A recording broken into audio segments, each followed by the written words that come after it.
Reading to you from Paul's letter to the Philippians, chapter 4.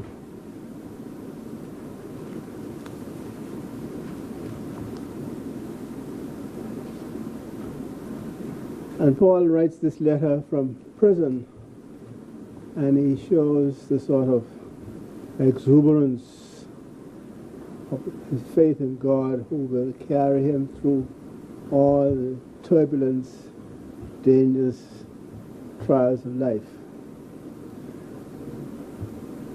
Rejoice in the Lord always. Again I say rejoice. Let all men know your forbearance. The Lord is at hand. Have no anxiety about anything, but in everything by prayer and supplication with thanksgiving. Let your requests be made known to God, and the peace of God, which passeth all understanding, will keep your hearts and your minds in Christ Jesus. Finally, brethren, whatever is true, whatever is honorable, whatever is just, whatever is pure, whatever is lovely, whatever is gracious, if there is any excellence, if there is anything worthy of praise, think about these things. What you have learned and received and heard and seen in me, do, and the God of peace will be with you.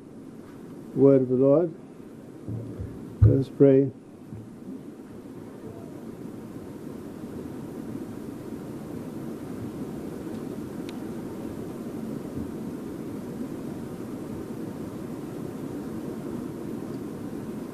Almighty God, you alone can bring into order the unruly wills and affections of sinners.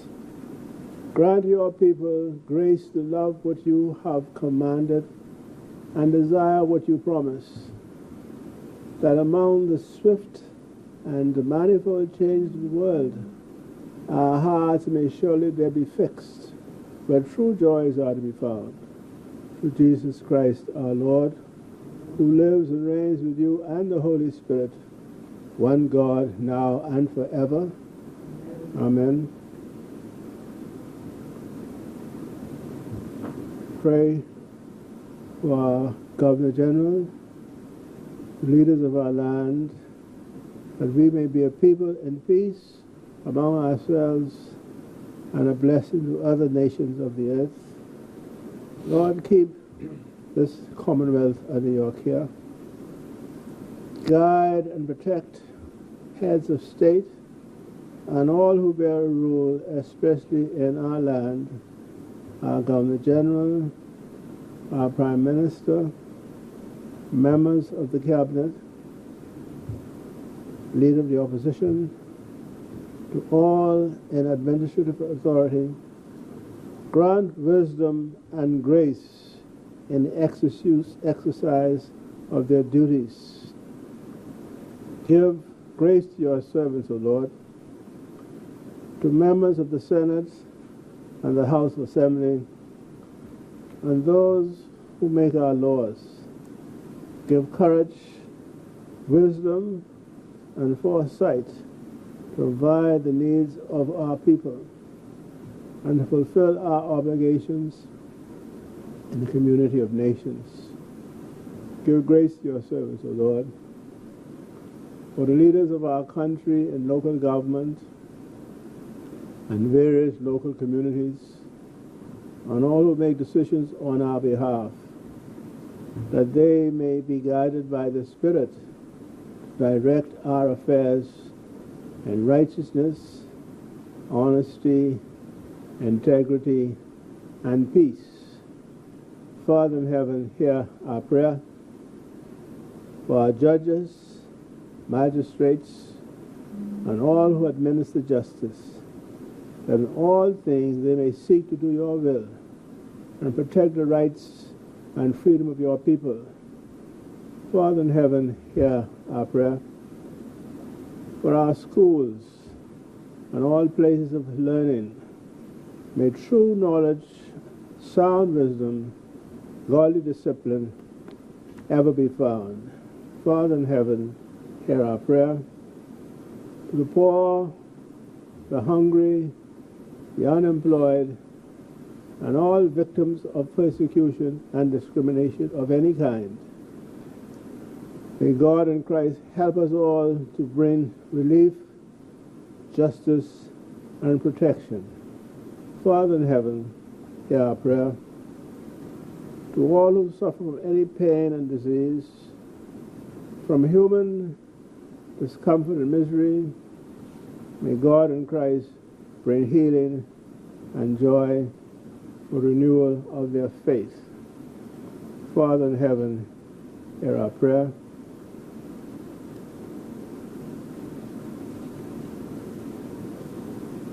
That we may use aright the fullness of the earth, that our pursuits in science and the advancement of our skills may ever be in service of that true humanity which is created in the image of God.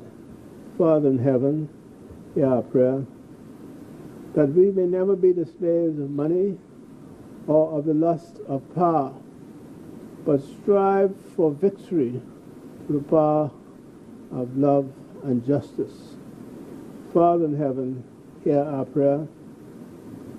And finally, teach our people to rely on your strength and accept their responsibilities to their fellow citizens, that they may elect trustworthy leaders and make wise decisions for the well-being of our society, that we may serve faithfully in our generation and honor be given to your holy name.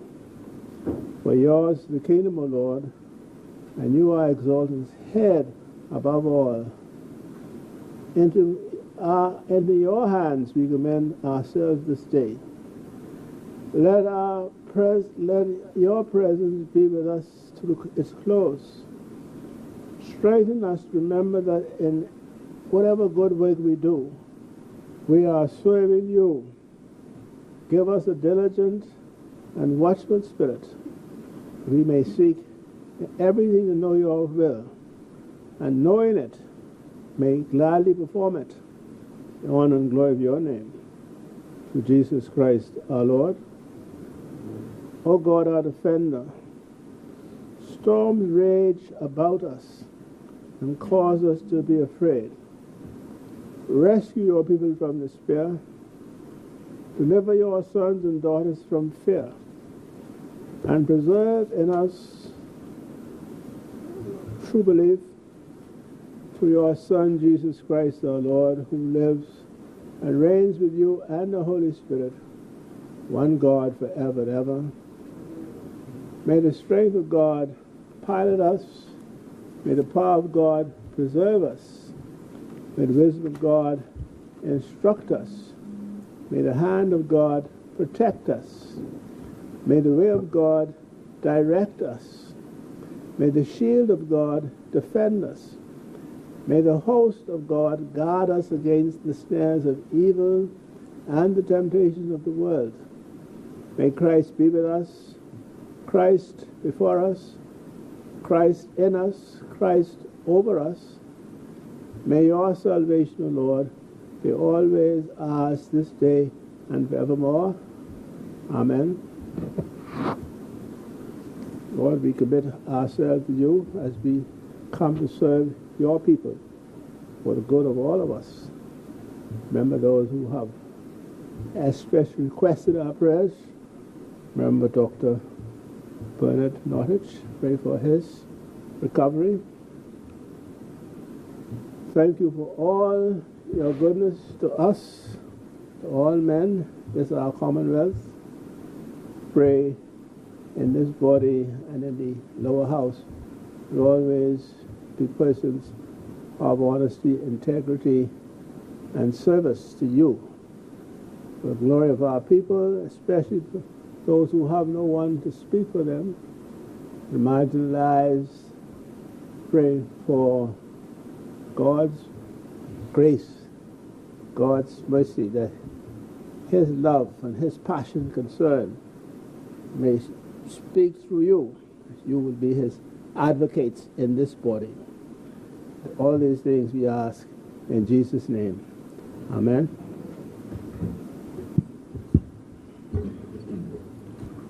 Thank you, Chaplain, for those prayers. We will continue with our order of business. Adoption of minutes.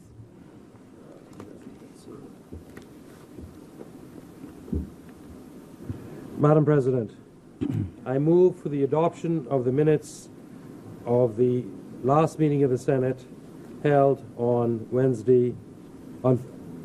Thursday, the 22nd of June, 2017. Is there a second? Second. It has been moved and seconded that the minutes of the 22nd of June be adopted. Madam President, the Customs Management Act was also tabled, bill was also tabled, and that will have to be corrected in the Customs Management Bill was also tabled. That will have to be corrected in the minutes. So could I move for the adoption of the amended minutes? Thank you. Second. It has been moved and seconded that the minutes of the 22nd of June be adopted as amended. As many are in favor would say aye. Aye. Those not in favor should say nay. The ayes have it. The minutes are adopted. Thank you.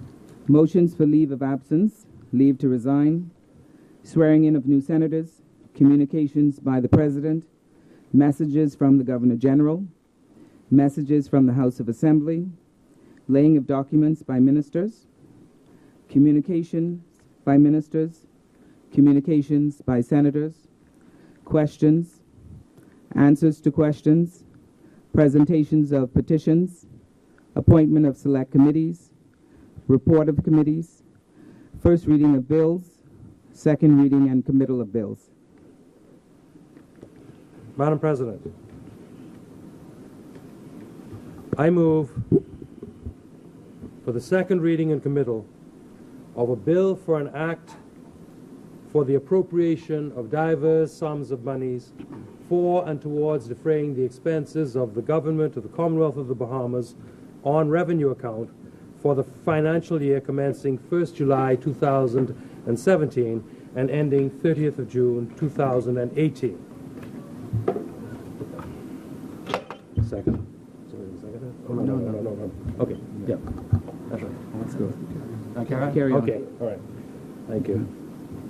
I'll practice that. Well, I haven't been on this side before of the Senate. Madam President, firstly, let me join with our distinguished and venerable chaplain in expressing sympathies and most profound hopes and good wishes for a speedy recovery to Dr. the Honorable Bernard Nottage and to his family.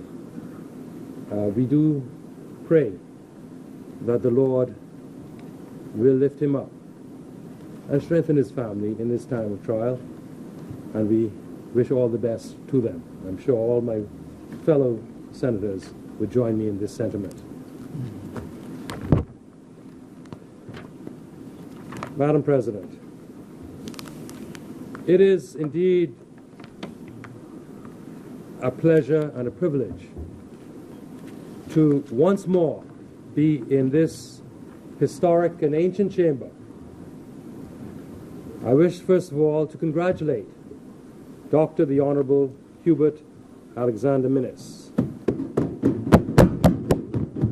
Prime Minister of the Commonwealth of the Bahamas, upon his most historic and stunning electoral victory. He, having gone through all that he was put through, can truly repeat the mantra of the unconquered, as immortalized in the poem Invictus by William Edward Henley. Out of the night that covers me, black as the pit from pole to pole, I thank whatever gods may be for my unconquerable soul. In the fell clutch of circumstance, I have not winced nor cried aloud. Under the bludgeoning of chance, my head is bloodied, but unbowed. Unbowed, he led his party to the greatest electoral victory in the history of the Bahamas. Unbowed, he assumes the reins of government. Unbowed, he will indeed make the people's time a reality for the people of the Bahamas. Madam President, I also wish to thank the Prime Minister for having had the confidence to appoint me to the high constitutional office of Attorney General and Minister of Legal Affairs. I also thank him for having appointed Minister of State Ellsworth Johnson, a young,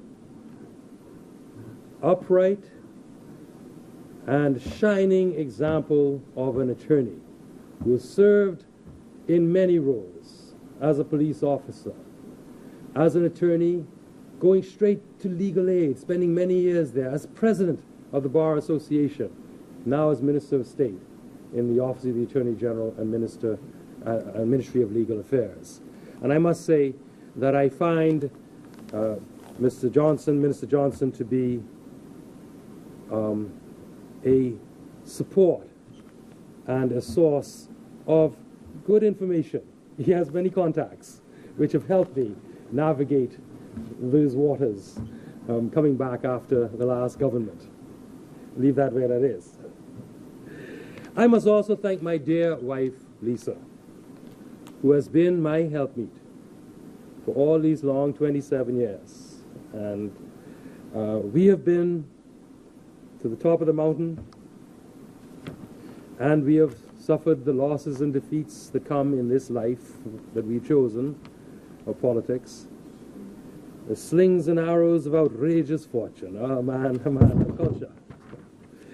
In our 27th year, I want to thank her for all of the support, counseling, comfort that she has always extended so freely to me throughout our years together. My dear parents, Wilshire and Yvette, who made it all possible, and my children, for their love and their affection. They always inspire me, and I look always to earn their respect.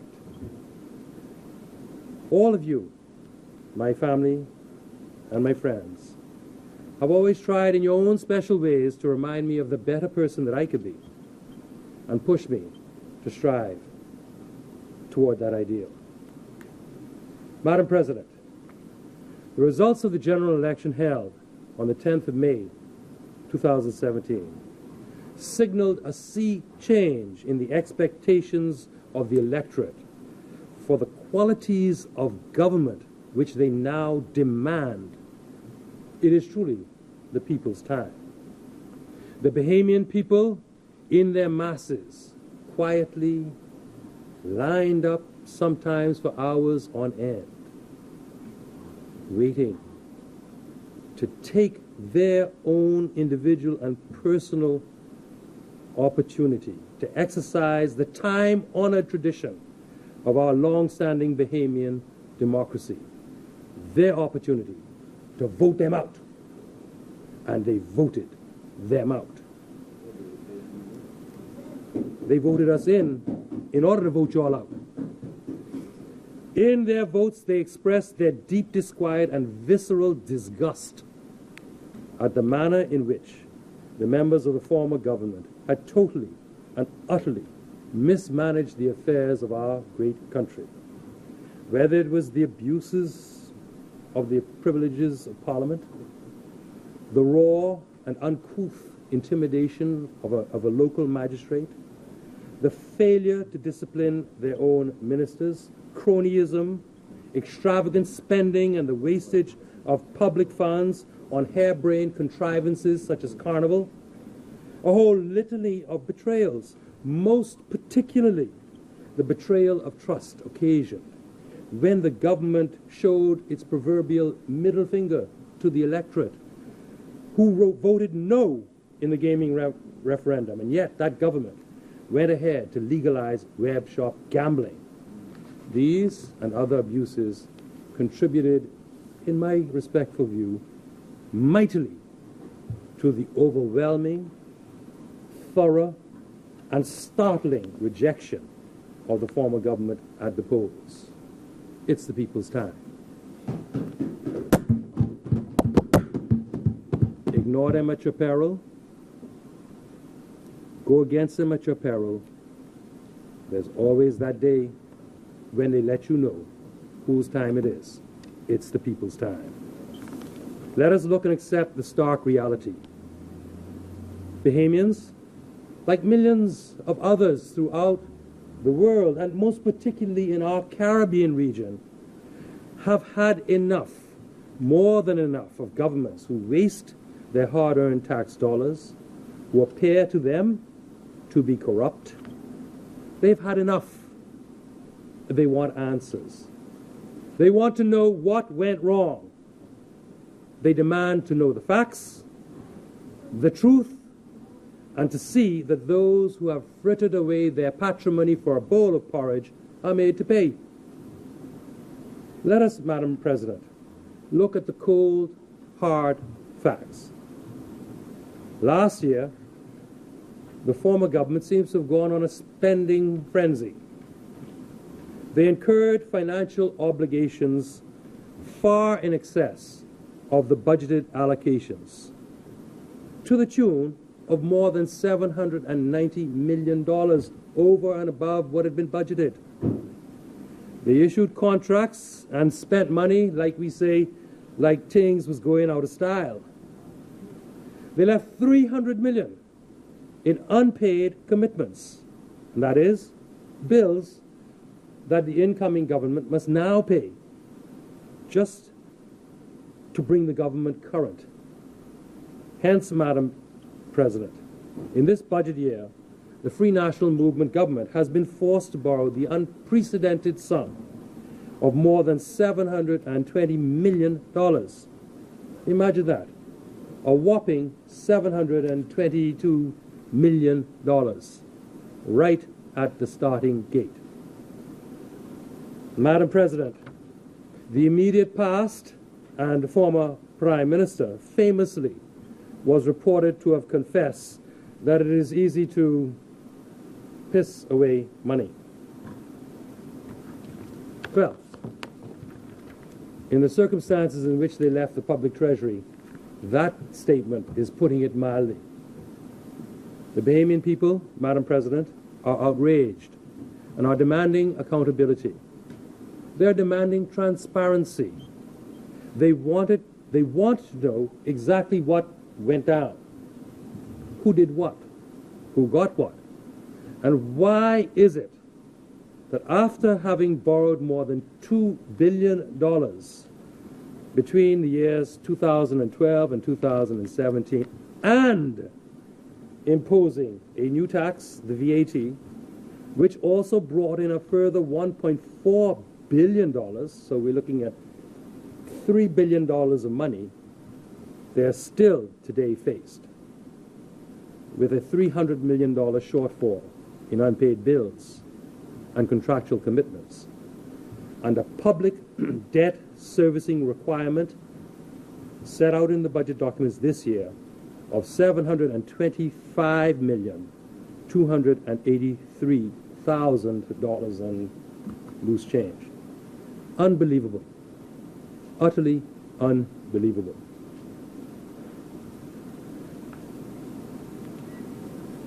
Madam President, let me simplify the issue. It's a simple match. When the Progressive Liberal Party came to office in 2012, the annual budget deficit in the years since 2008, when we had the great recession until 2012 had reached the level of roughly $500 million a year. No question of that. The VAT was introduced in 2015 with the express purpose of slowing the rate of growth of the budget deficit, of addressing the day-to-day cash flow problems that plagued governments for decades, and eventually with a view to bringing down the national debt. VAT brought in increased cash flow to the tune of more than $700 million a year. So let's see how the ordinary man looks at it. Prior to VAT, you're running up every year budget deficits of $500 million. You introduce VAT, and in the first year you get $700 million. Well, surely you should have $200 million surplus at the end of the day if you had restrained your spending, if the former government had maintained spending levels, if they had exercised fiscal discipline. There ought to have been, on that count, $200 million surplus on the recurrent budget every year. But there wasn't. So 2015, end of 2015, should have been $200 billion surplus. The end of 2016, another $200 million, $400 million surplus. But what we have is minus $300 million at the end of 2016 budget year, which is now. And point that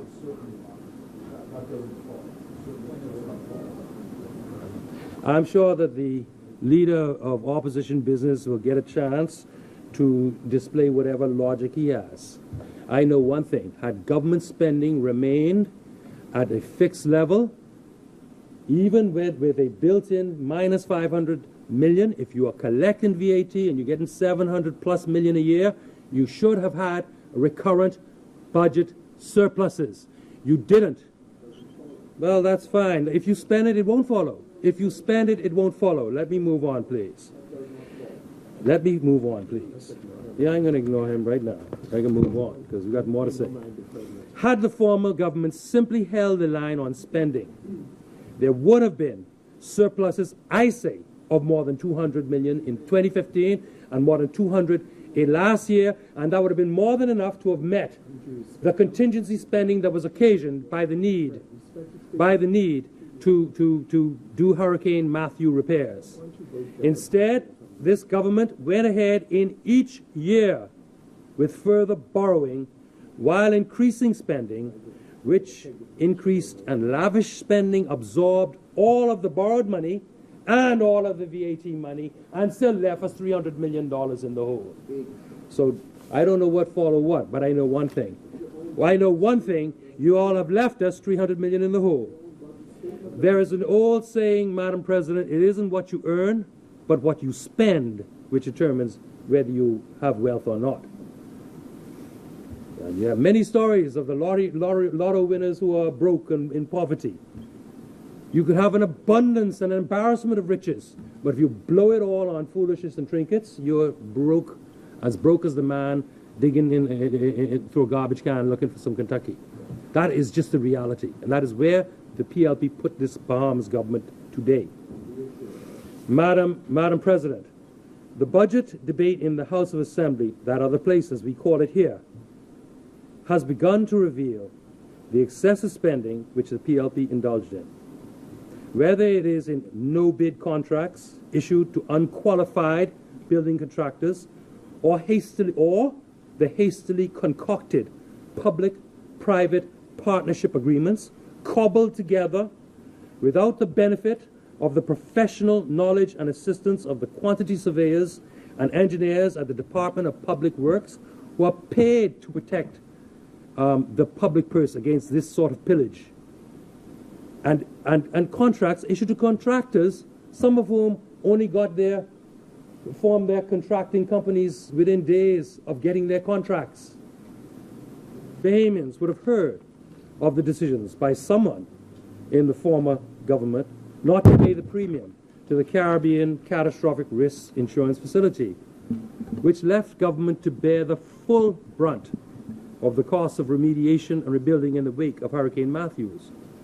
Bahamians would have heard with justified horror of the overly generously paid host of consultancies throughout the public service, and of the award of apparently extremely generous contracts for hurricane relief and clearance activities through NEMA. Bahamians have heard of millions spent, while thousands of homes still suffer from the lack of even the most basic contributions from NEMA for their roofs to be repaired. Bahamians would also have heard repeated calls for the Attorney General to initiate investigations of these apparent or suggested abuses or alleged acts of misfeasance. Madam President, this is the situation which now confronts us. As Shakespeare so eloquently summarized in the play Hamlet, something is rotten in the state of Denmark. Something is rotten in this state. People they feel it, they sense it, and the parliamentary debate in the other place has raised questions which might tend to support the public perception and the angst felt by the general public as expressed in that other place and in social media. People want transparency. They want a full accounting. They are aware of legal developments in the Caribbean Court of Justice which enshrined the ability to sue former ministers of government for the civil tort of misfeasance in a public office, but which case also referred to and touched upon the criminal cause of action of misconduct in a public office. And you know, in our Bahamas, the Financial Administration and Audit Act, even the very first Financial Administration and Audit Act, but in the present act as well, in Section 27, has the power to surcharge any public official, which includes anyone paid through the public treasury, including ministers or public officials, has the power for them to be surcharged for any losses that they cause to the government by their act, if the act is worthy of that consideration. You know, we have a legal system in the Bahamas, but, let me say, with all the hue and cry being raised in the wider society and in Parliament and on social media, Madam President, I must digress to remind the public of the very onerous and difficult balance that must be struck by the Attorney General in the due administration of justice. The due administration of justice.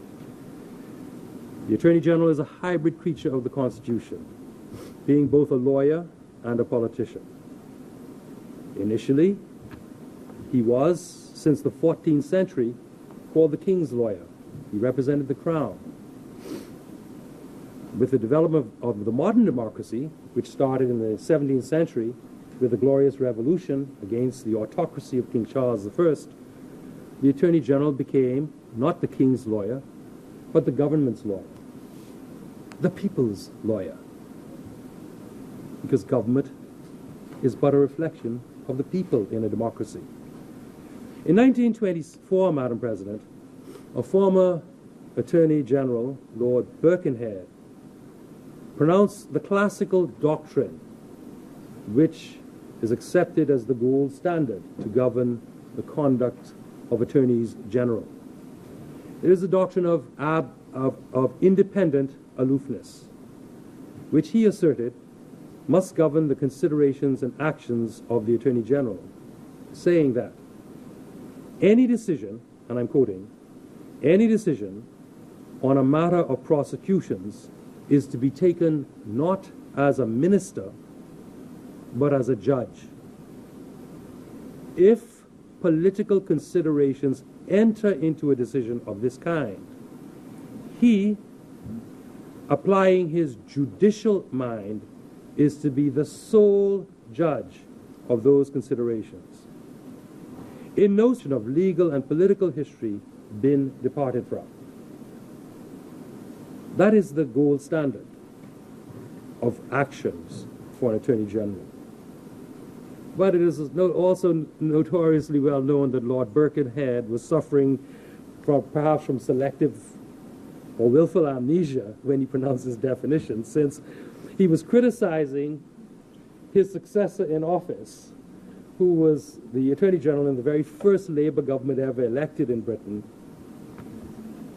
And he was saying that that Attorney General had been instructed by the Labour Prime Minister to issue a nolle prosequi to discontinue the prosecution of an alleged communist. And so he was self-righteously beating his successor over the head when everybody in the legal profession knew that he himself is said to have taken instructions from his Prime Minister to issue nolle prosequis during his tenure. And that is pretty notorious. But that being this case, I mean, I can't say more than that about the intricacies or delicacies of English politics at that time in 1924. The fact is that is still accepted as the standard of conduct for any Attorney General. It is a standard, Madam President, from which I cannot and will not derogate while I hold this office. Now, a modern restatement of the role of the Attorney General might also be found in the ruling of the Caribbean Court of Justice in the case of Marin and Coy against the Attorney General of Belize, which was delivered on the 11th of June, 2011. Now, this was a civil, non-criminal case where the then new Attorney General started a legal action against former ministers in the government that had just lost the election, suing them for the civil tort of misfeasance in a public office. And in that case, one of the justices of the Caribbean Court of Justice, His Honor Jacob Witt, in his ruling said the following: the position of the Attorney General. It is true that the Attorney General is a politician, but he is also a lawyer. His role is a difficult one and requires him, as it is said, to adopt a schizophrenic approach within his overall public role. He has to serve two masters, the government and the law, and thus to combine the role of a politician with that of a lawyer. As a result, he is sometimes expected to exhibit partisanship and to pursue the government's interests, and other times to be independent, impartial, upholding the public interest. There are no firm boundaries between these two roles. The difficulty lies in the fact that, within our pluralistic political culture, the content of the public interest, or even the means by which it might be ascertained, is often deeply contested. This uncertainty poses a problem to the law officer who genuinely seeks to act in the public interest, and provides an opportunity for the law officer who is minded to let party political interests intrude into areas where the public interest should prevail. Having said all that, however, the image of the hired gun can never entirely displace that of the high priest. Despite the doubts one might have in general about the motives of a government of a day to sue its political opponents, I do not think there's anything improper in entrusting the Attorney General with seeking compensation for damages caused by allegedly corrupt or abusive public officers, current or former. The alternative, where there is no criminal prosecution, would be to do nothing. In my view, that is not an alternative at all. Moreover, far from creating or introducing a softer option of civil liability for miscreants, as the minority puts it, today's majority ruling merely adds a common law layer to an option that also, in the opinion of the minority itself, already exists in equity.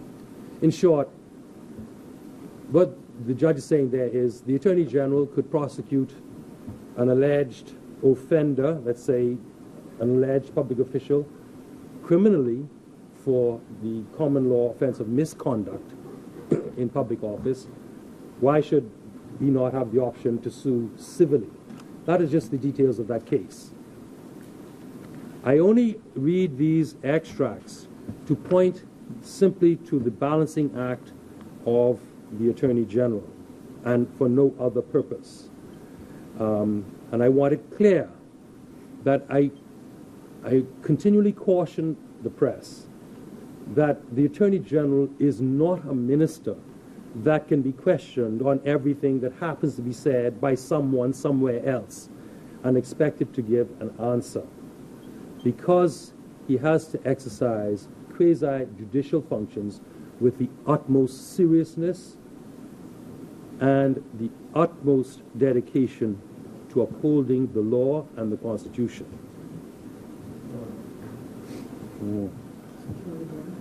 I know. I don't know. Thank you.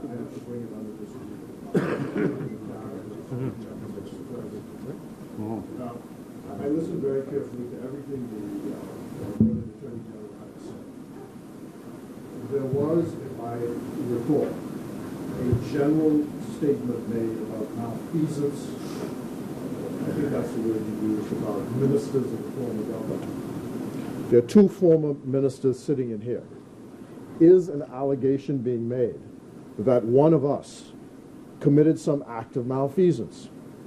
If not, this exercise of holding some threat over people's head needs to be withdrawn, because I certainly know of no act of malfeasance on my own part, neither by this member. And that's what the implicit threat is, in impugning the character of two people in here. Madam, and I object to it. Okay, fine. Madam President, I merely premised my remarks on allegations made in another place. I was very careful to say that. I myself have not stated or raised any allegation of malfeasance. I said that in another place, meaning the House of Assembly, and on social media, these comments were being made.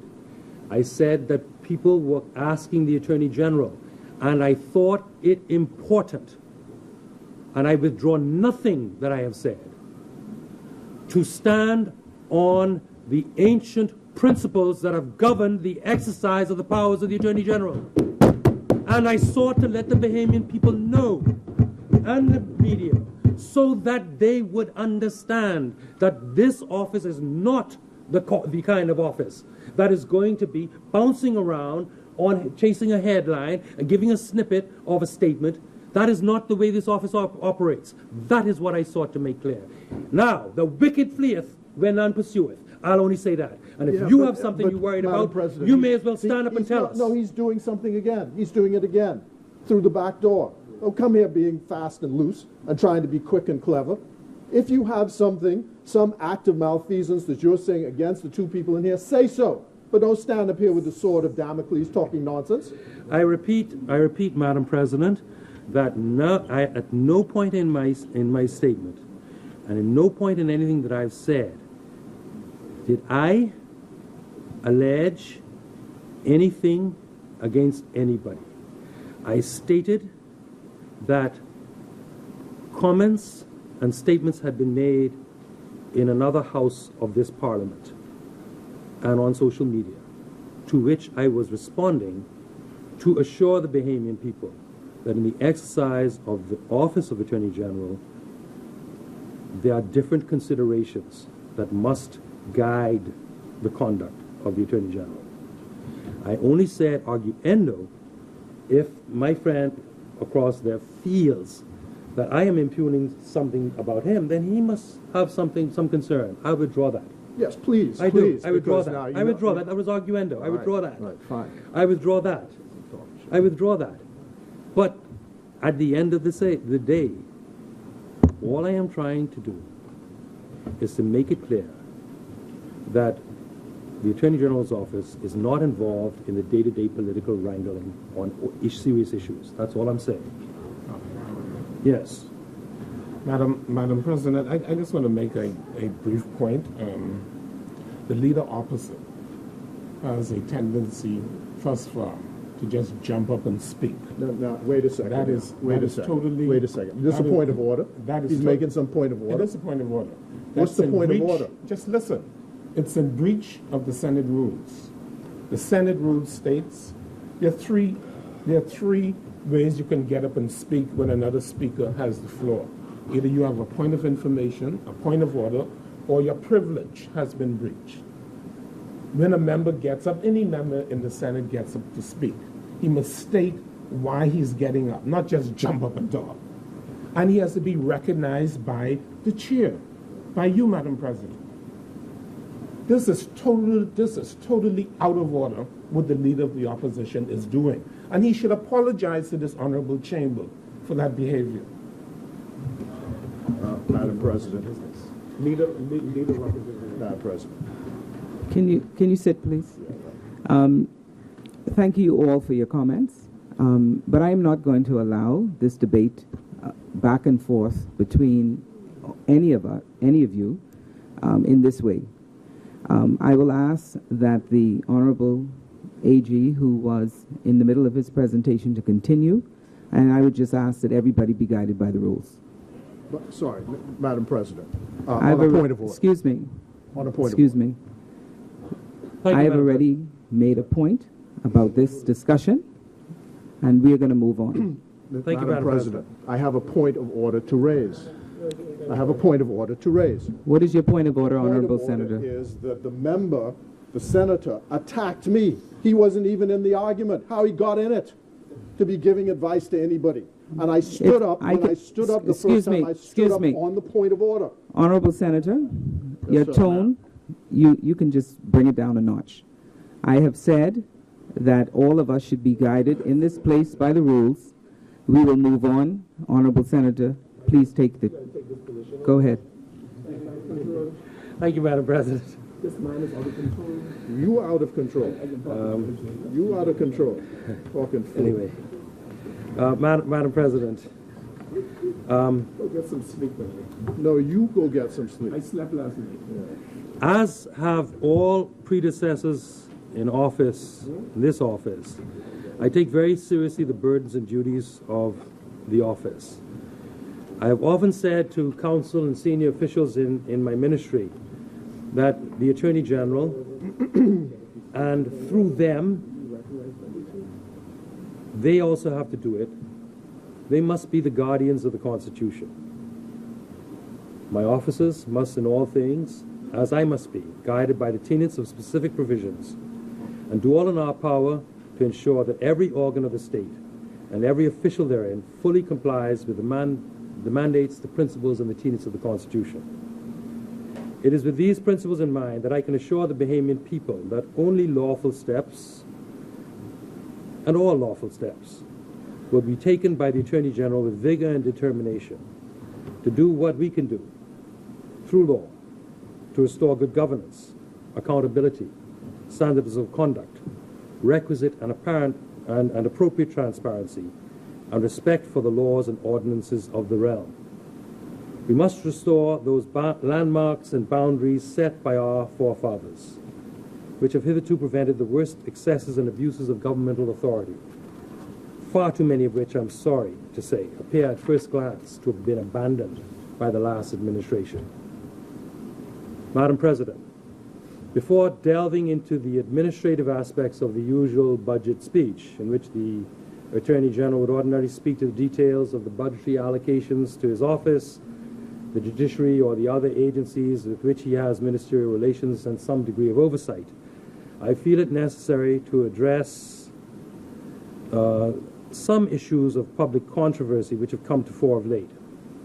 These issues are: 1, the decision of the government to appoint consultation senators, 2 of whom provoked some controversy; 2, my decision to discontinue the appeal to the Court of Appeal in the parliamentary privilege case of former Minister and Member of Parliament Jerome Fitzgerald; 3, the unsealing of the Bahamas Heads of Terms Agreement on the 22nd August 2016, of the 22nd August 2016; 4, the unanswered questions surrounding the issuance of so-called public-private partnership or PPP contracts; 5, the creation of a new Bureau of Investigations; and 6, the determination of the government to create an independent constitutional office of Director of Public Prosecutions.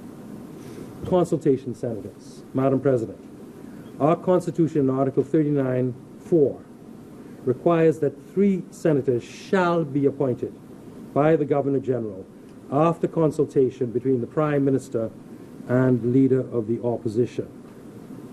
This constitutional requirement shows that it was the intention of the founders of the modern Bahamian democracy that there should be in this place wider public voices, that the wider society should be given some voice rather than the purely political and serried ranks assembled in that other place. It's pure politics there. But our Constitution mandated from day one that 3 of our number should reflect some consultation between government and opposition. Plainly, the founders wished to give voice to wider civil society interests in this place. In fact, anyway, there was a former senator who was a consultation senator who famously, and I won't say who it is because I might get an objection, who famously declared that he or she was an independent senator. Well, no such creature exists in the Constitution. They are not independent, but that declaration was made. I cannot speak to the practices of the Progressive Liberal Party or what their internal considerations would have been. I know that every free national movement government appointed trades unionists and other personages in order to reflect broader social activities and broader social interests rather than the purely political views of their party.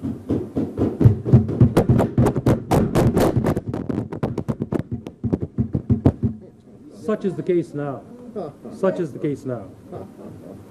Senators Renard Henfield, Senator Jennifer Isaacs Dotson, and Senator Sharon Anna Faye Ferguson Knowles were appointed after due consultation in order to give voice in this place to their social activism, their advocacy for trades unions' rights, their advocacy for workers' rights, their advocacy for the rights of women and children, and their advocacy for the broader concerns of civil society for a more transparent, open, inclusive, and responsive democracy. Organizing a march in a black shirt. Their ideals are warmly embraced by this government, and it is expected that on matters peculiar to and directly related to their concerns, they are able to speak freely and vote their conscience. No kidding. That is the essence of the vision of our nation's founders, and it is one which this government embraces. So all of that negativity hurled at these consultation senators by some members of the party opposite, I didn't say some members opposite, some members of the party opposite, all that negativity is just, in my view, rank hypocrisy, because they know what the Constitution provides for, and I'm sure that they are able to appreciate as much as I do what the true intention of the founders of the Bahamian Constitutions were. There's no such thing. Madam President, on the parliamentary privilege case, I turn now to make a few comments in respect of the appeal relating to the parliamentary privilege matter, which involved the disclosure of private emails of civilians in Parliament by a former MP and Minister of Government. As has been indicated, the government of the Bahamas, through the Office of the Attorney General, has taken the procedural step to have this matter formally withdrawn. In this regard, a notice of withdrawal was filed on the 31st of May, 2017, and this is expected to be formalized early next week when the matter is set for mention before the Honorable Court of Appeal. Madam President, this matter has attracted quite a bit of public debate, not all of which, needless to say, has been accurate. But there is one theme that has been consistent. It is the indignation of the general public in condemning the actions of the former MP and Minister, which led to this unfortunate legal action. Let me, Madam President, however, clarify a few matters for the record. Firstly, there has been some murmuring as to the timing of the filing of the notice and the suggestion that this should have been done after consultation with the named appellants. But for clarity, this was an action brought against the government as represented by the Attorney General, although it named one or more government ministers at various points. Thus, although out of courtesy we have informed the named appellant of the withdrawal of the appeal, the conduct of this matter has at all stages been in the hands of the Attorney General representing the Crown. Secondly, the filing of the notice was done as soon as possible to immediately stop the escalation of costs in this matter.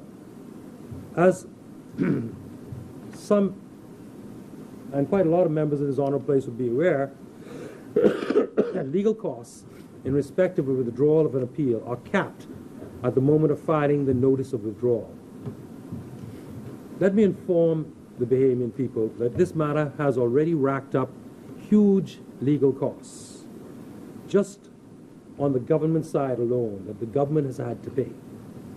The former government engaged the equivalent of 3 Queen's Counsel, one from the United Kingdom, a local Queen's Counsel, and one from our Caribbean region, as well as a team of attorneys from the Attorney General's office to deal with the matter.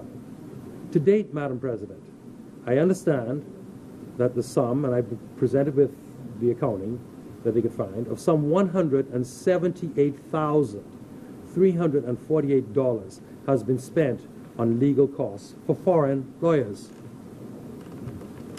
And this is even without any consideration of the huge legal costs that we are likely to face from the other side should the appeal have gone their way, which is likely to be in the tens, if not hundreds of thousands. Further, had the appeal proceeded, it would likely have ended up before the Privy Council, whatever the outcome, causing, again, an enormous drain on the public purse for no real value in terms of the development of Bahamian jurisprudence. While many persons have proclaimed the ruling as an assault on the doctrine of parliamentary privilege, it does no such thing. What the judge actually found was that the former minister's actions were attributable to the Crown and the government or the Crown, as opposed to the Member of Parliament or Parliament collectively. And therefore, the MP and the Parliament couldn't claim privilege because... You said ministers in the plural? No, I said what the judge found was that the former ministers, it's apostrophe S.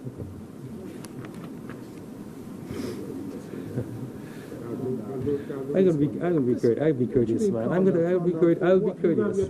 Thus, Madam President. You can have your time to speak. No, you all calm down. You're the ones who are upset, not me.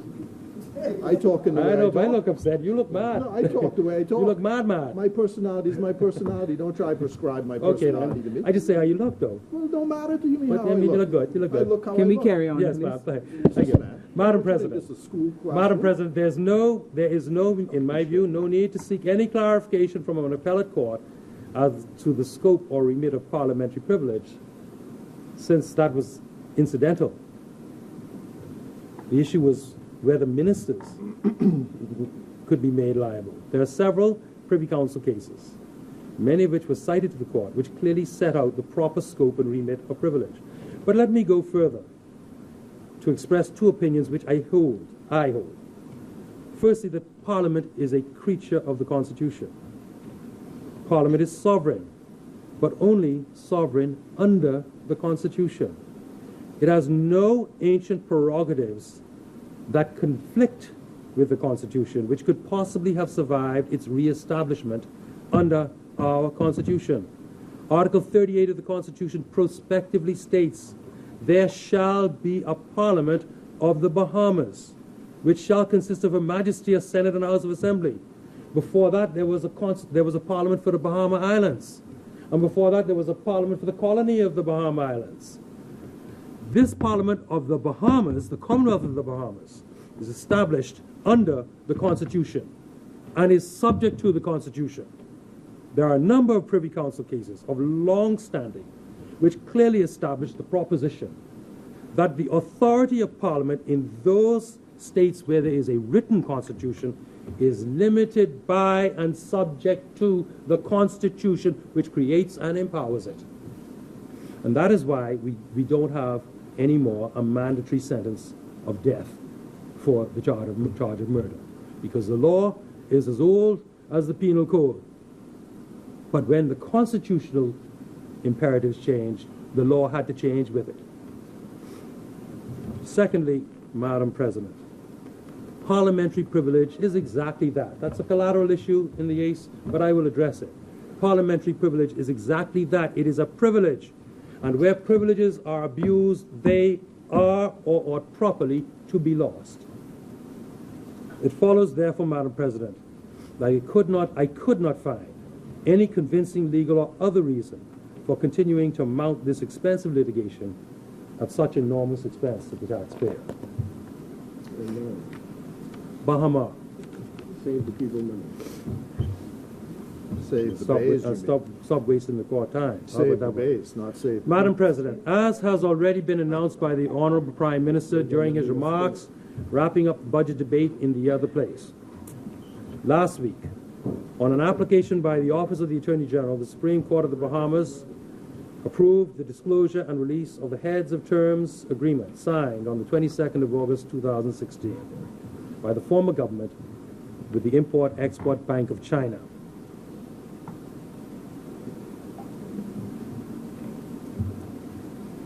That agreement, called the Heads of Terms, was an agreement which the former government entered into with the CXIM Bank for the remobilization, completion of construction, and ultimate sale of the Bahamas project, a part of which included setting up a fund to pay the majority of Bahamian unsecured creditors, including utility providers, in return for which the government granted valuable and other concessions, tax and other concessions.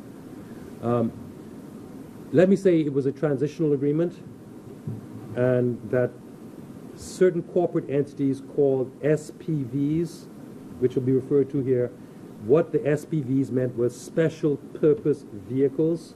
There were two companies. They were created to remove the assets, meaning the hotel's plant, its structures, its buildings, its amenities, out of the liquidation process, placing them into an intermediary legal owner, so that they would not be tangled up in the ongoing liquidation proceedings and placed in a position where the assets could be conveniently made ready for sale to the final purchaser. So it was a transitional agreement. This agreement has now been tabled in Parliament and has been placed in the public domain so that it can be subjected to the light of scrutiny. Let me make one thing clear. The Free National Movement in opposition demanded the release of this agreement and postulated what it would do if terms in it were found to be unacceptable. But the issue was not the terms of the agreement, because we didn't know what the terms were. What was at issue is that we did not know, and the Bahamian people did not know. It was the secrecy that was the issue. And if you read the Heads of Term Agreement prepared by the government, the very front page of it said this is a confidential document.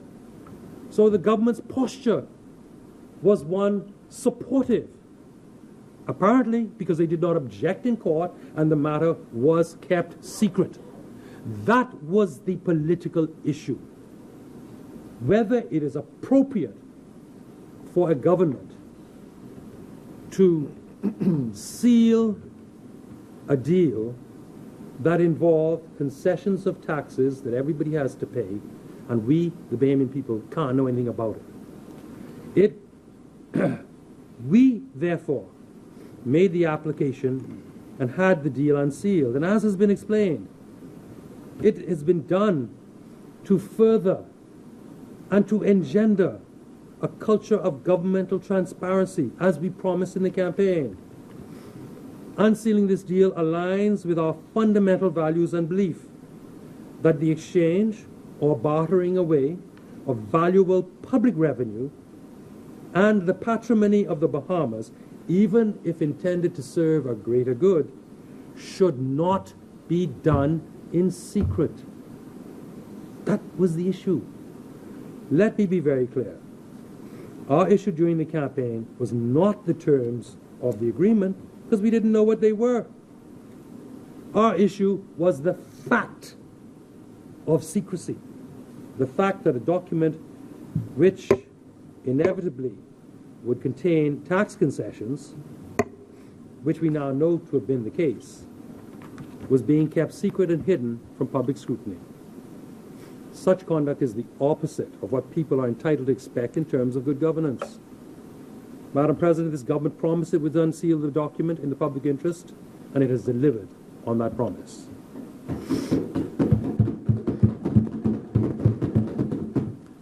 There are, and we are cognizant other commercially sensitive documents which were sealed at the request of the private parties to the Bahamas matter, and which remain sealed. After careful review, we are of the view these documents should remain sealed for the time being.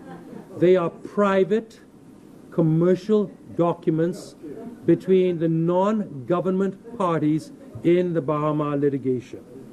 And the judge gave very cogent reasons why commercially sensitive documents should be sealed. A heads of terms agreement is not commercially sensitive. It's a deal by the government of the Bahamas. There's only one sensitivity, it's the people's sensitivity that should govern that. Madam President, the heads of terms were negotiated between the former government and the Chinese bank, CXIM Bank, to facilitate the remobilization completion of the resort.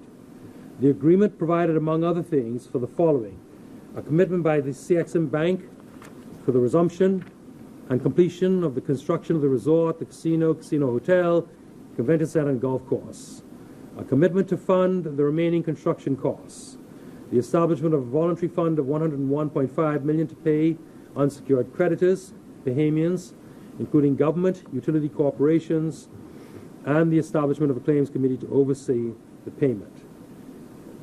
It also sets deadlines for the completion of construction. Of that $101, there's some $2.6 million that is being held in escrow by the committee for the purpose of paying foreign expatriate workers who may have claims as preferential creditors. This does remain subject to further ruling by the court, but it will be a matter that we will look at in going forward in order for us to determine our posture on that issue. Under the agreement, Madam President, the government also proposes to grant valuable concessions and consents. These were granted to the Special Purpose Vehicle Group, which now owns the Bahama assets for the time being as the developer. There are construction concessions to enable the works to proceed towards completion. There are developer concessions, but these were deferred until the proposed purchaser made a binding commitment to purchase the controlling interest in the assets, pending further negotiations with the proposed purchaser. Madam President, the government provided that the special purpose vehicle groups would have the benefit of a number of additional concessions during the remobilization and construction phase, which are contained in a separate Hotels Encouragements Act agreement, which is annexed to the heads of terms, and includes the following concessions: exemptions from VAT and import taxes for the importation of goods and services for the completed work and the remaining work of the whole project; the grant of up to 1,200 work permits to be issued to China Construction of the Americas Bahamas Limited; the grant of 30 additional work permits for all necessary staff of the asset special purpose vehicles, including their agents and supervisory staff. Madam President, the government also agreed to waive stamp duty and VAT on the interim transfer of assets from the Bahama companies to Asset SPV, one of the special purpose vehicles. That meaning, as I indicated earlier, the transfer of the assets out of the liquidation process into a special purpose vehicle for the purpose of being able to sell clean assets, unsullied by litigation, to the identified potential purchaser. It was further agreed to waive any VAT applicable to an amendment of the original construction contract between Asset SPV and the Chinese construction company.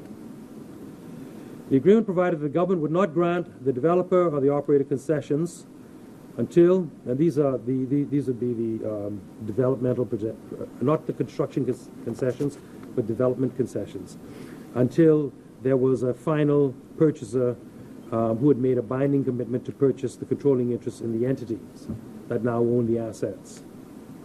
Madam President, in consideration for the payments that Sexim Bank or CXIM Bank and the special purpose vehicles had made, it is further provided that the acquisition by the purchaser of a controlling interest in the project would not attract stamp duty or VAT. Now, I'll say as to these concessions that they are the ordinary concessions usually given to all developers, either under the Hotels Encouragements Act and or where there are particularly large land transactions that would be involved. It is customary and has happened any number of times in these heads of agreements where these concessions on stamp duty for large land transfers are granted in order to facilitate the investment in the country. And I would say, really, to the Bahamian people, I would remind them, and as I remind colleague senators, that every state in the Union of our neighbor to the north, or even further to the north, every province designs its own incentives and do exactly the same thing. I know we tend to have a view as Bahamians that is only the Bahamas giving up all of this to invest this here, and that's not so. If one watches American news programs like MSNBC or CNN, you'd see the state of New York has been advertising. I don't watch that channel for nothing, but that's another point. You would see the state of New York advertising very heavily for years, saying all of the tax concessions that the state of New York will give to people. I want Bahamians to understand that. The issue is not the usual tax concessions. The issue is the secrecy. It's the government that should not do business in secret. That's fundamental. That's a fundamental principle. Madam President. I know if I talk slow and long enough, he will understand. Madam President, these concessions to the purchaser were articulated and augmented in a subsequent heads of agreement called HOA, the heads of agreement, which was tabled in the House of Assembly also by the Prime Minister, is dated the 25th of April. Now, all of these concessions and agreements, let me remind you, when I say the government, I mean that former government, okay? But we embrace them because the principle that legitimate deals made by governments must be honored by their successors. But I will say this, I will say this, that it's interesting, how I don't know. Anyway, I'll just say this. That former agreement, the agreement that was released in April of 2017, this year, just before the elections, that was the agreement between the government of the day and the intended identified purchaser, called CTF, Chow Tai Fook, I think is the name of the group of companies. Well, that was never even tabled by the former government. You know how it was released? Some person in BIS issued it. That's not the way governments release their documents. They come to the Parliament, they table them. Yeah, no kidding, exactly. That's just how you all ran roughshod. Anyway, Madam President, this government has made it clear on any number of occasions that it would certainly have taken a different approach to the way the legal issues that arose at the very commencement of the crisis with Bahamas were handled. We would have done something different from what the last government did. But I say this now, that no one can deny the importance of the Bahamas project being completed, or its importance for the further growth, we hope, of the Bahamian economy and the enrichment of the lives of thousands of Bahamians. All I can say is this: we have seen demonstrated on more than one occasion the fortunes of a development of this magnitude, that they have the capacity to improve the lives of our people. Let's look at what Kerzner International did for the Bahamas. But the misfortune can also affect the ratings of our country in terms of its financial ratings and perceptions abroad.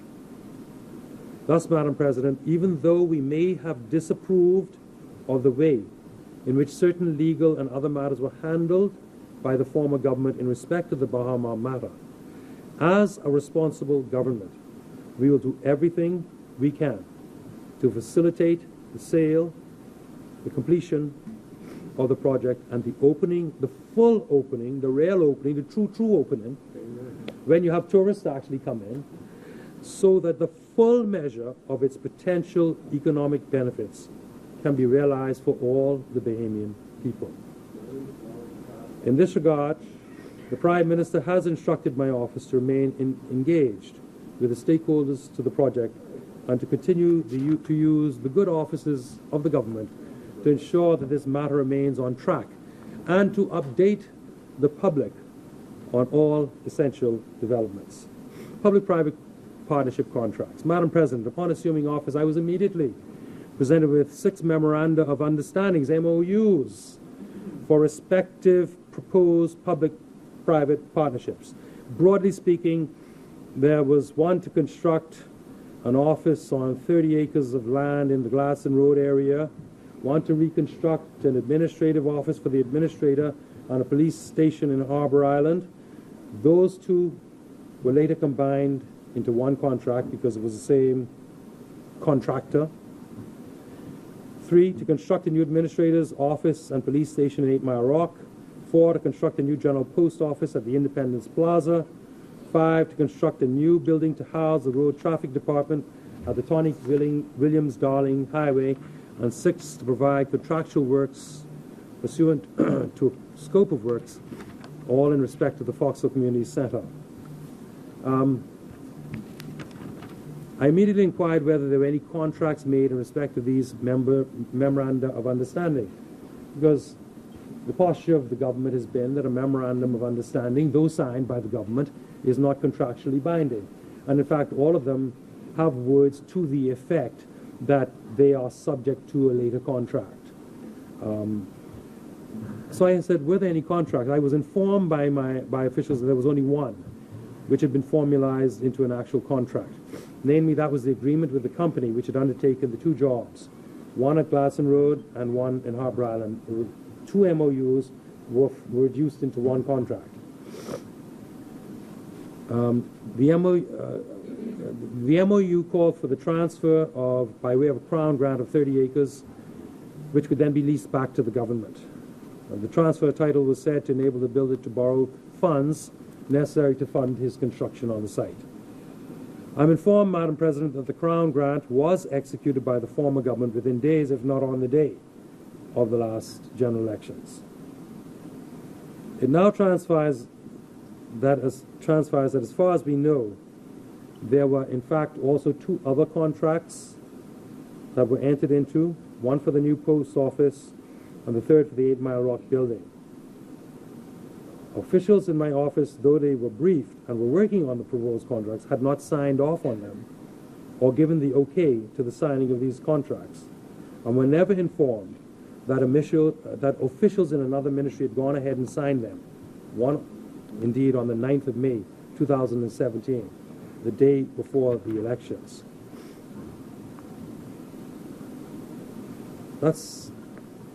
They hadn't signed, it's a little irregular, but all of these memoranda of understandings, or where there have been contracts, have now been put on hold, pending a thorough review to determine if they or any one of them are truly in the best interest of the people in respect of their pricing or other terms and conditions, and whether there was anything untoward in respect of any of them.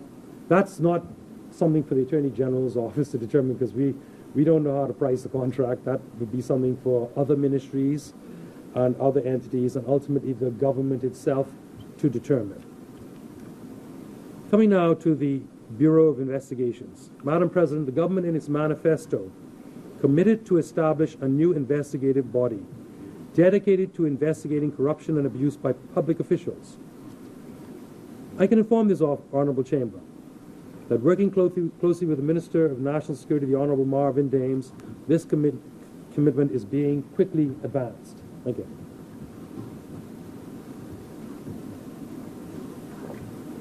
Subject to governmental approval, Bahamians can be confident that such an agency going forward will become a bulwark and a seawall to protect civil society from any surge in the tide of abuse or apparent wastage of tax dollars by public officials or politicians.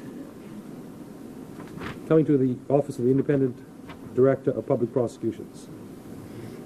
Madam President, the government in its manifesto committed to amend Article 78 of the Constitution to create the Constitutional Office of Director of Public Prosecutions. Because Article 78 is not an entrenched or specially entrenched provision of the Constitution, the proposed bill will merely require to be a bill which, first of all, expressly states that it is intended to amend the Constitution of the Bahamas and only requires a simple majority of 50% plus one vote in both houses of Parliament to be enacted into law. The current impetus for this renewal of the earlier endeavour of the F&M government is firstly based upon principle.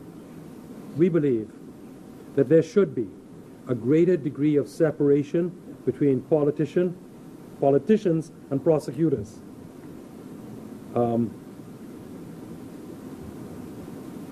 However, the general public clamour for this change of the general public could also be attributed to distrust and suspicions provoked by certain activities of a notorious nolle prosequi, which was entered in the last administration. But be that as it may, I have instructed the draftspersons in my office to prepare an appropriately constructed draft bill to amend the Constitution to achieve the public policy of the government, to put more distance between politicians and prosecutors. Once the Constitution is so amended,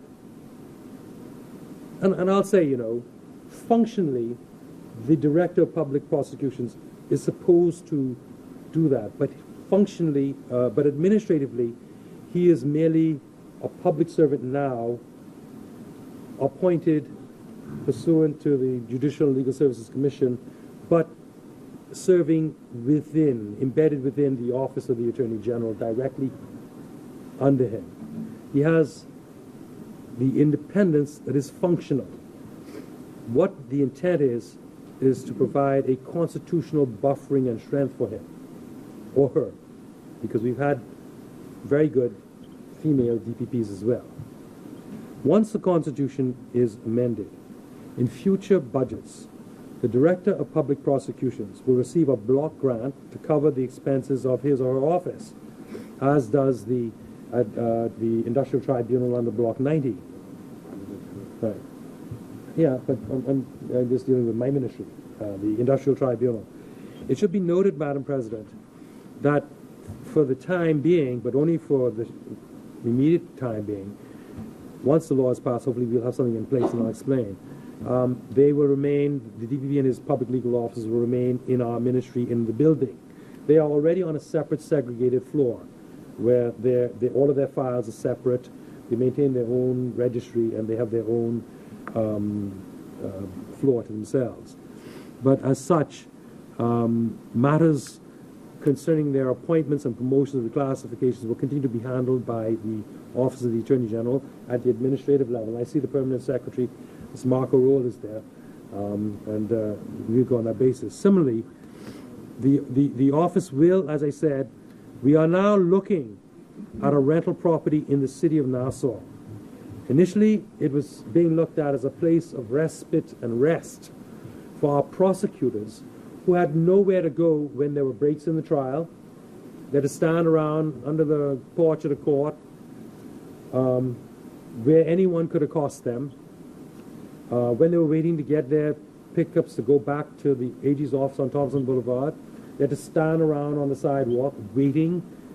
And you know, that was drawn to my attention almost immediately, and I asked the PS to find someplace where we could have decent and respectful accommodations for those prosecutors, some of whom have reasons to fear because people say all kinds of things to them, and they are stand on the side of the road. And so that was the first charge. But as we move on, we've now stumbled, if you will, on a site that could probably accommodate the full office of the Director of Public Prosecutions downtown. And if that is serviceable, we will certainly do what we can do. Because we want our great prosecutors to be as comfortable and feel as secure as possible, so they can do their job of defending the general public through their work in the courts. May I turn quickly to the specifics in the budget, just to really give an overview of where we are with the Attorney General's office. The allocation of portfolios, in the allocation, the Attorney General, most ably assisted, as I said, by the astute and highly intelligent Minister of State, the Honourable Ellsworth N. Johnson, Member of Parliament for Yamacraw, has the responsibility of being the legal advisor to the government, drafting and preparing legislation. We have relations with the judiciary, the Bahamas Bar Association, and with the Industrial Tribunal. We have relations through the DPP, criminal prosecutions, mutual legal assistance, international legal cooperation, law reform and revision, legal education, coroners, the Registrar General's Office, and relations with IRCA. The astute critic, Madam President, will immediately notice that nowhere in that list is to be found any mention of the newly established Public Defenders Association. That is because the association was only formed in January, and the administration hasn't quite caught up with the speed at which the office was moving on this issue.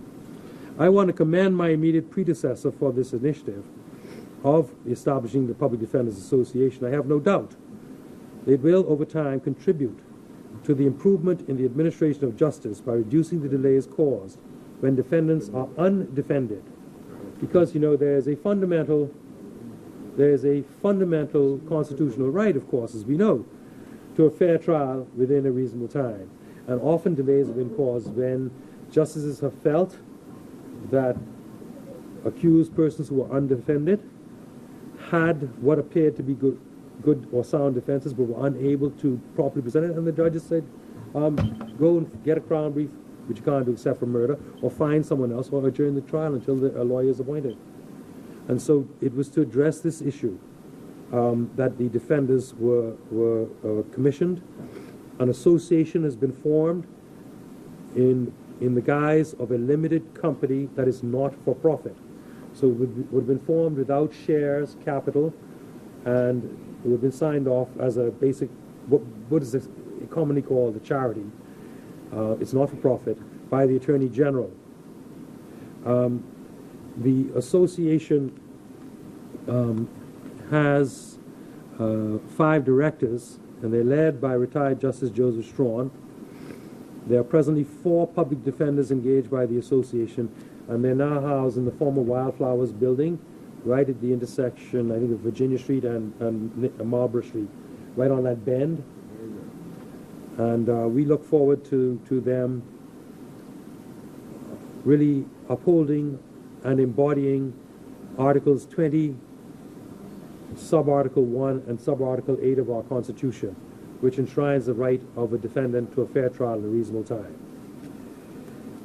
Madam President, how much more time do I have now? 1 hour? Oh, 8 minutes. 1 hour and 8 minutes. Oh, good. I'll be out of here. I'll be out of here. Good time. Yes, excellent.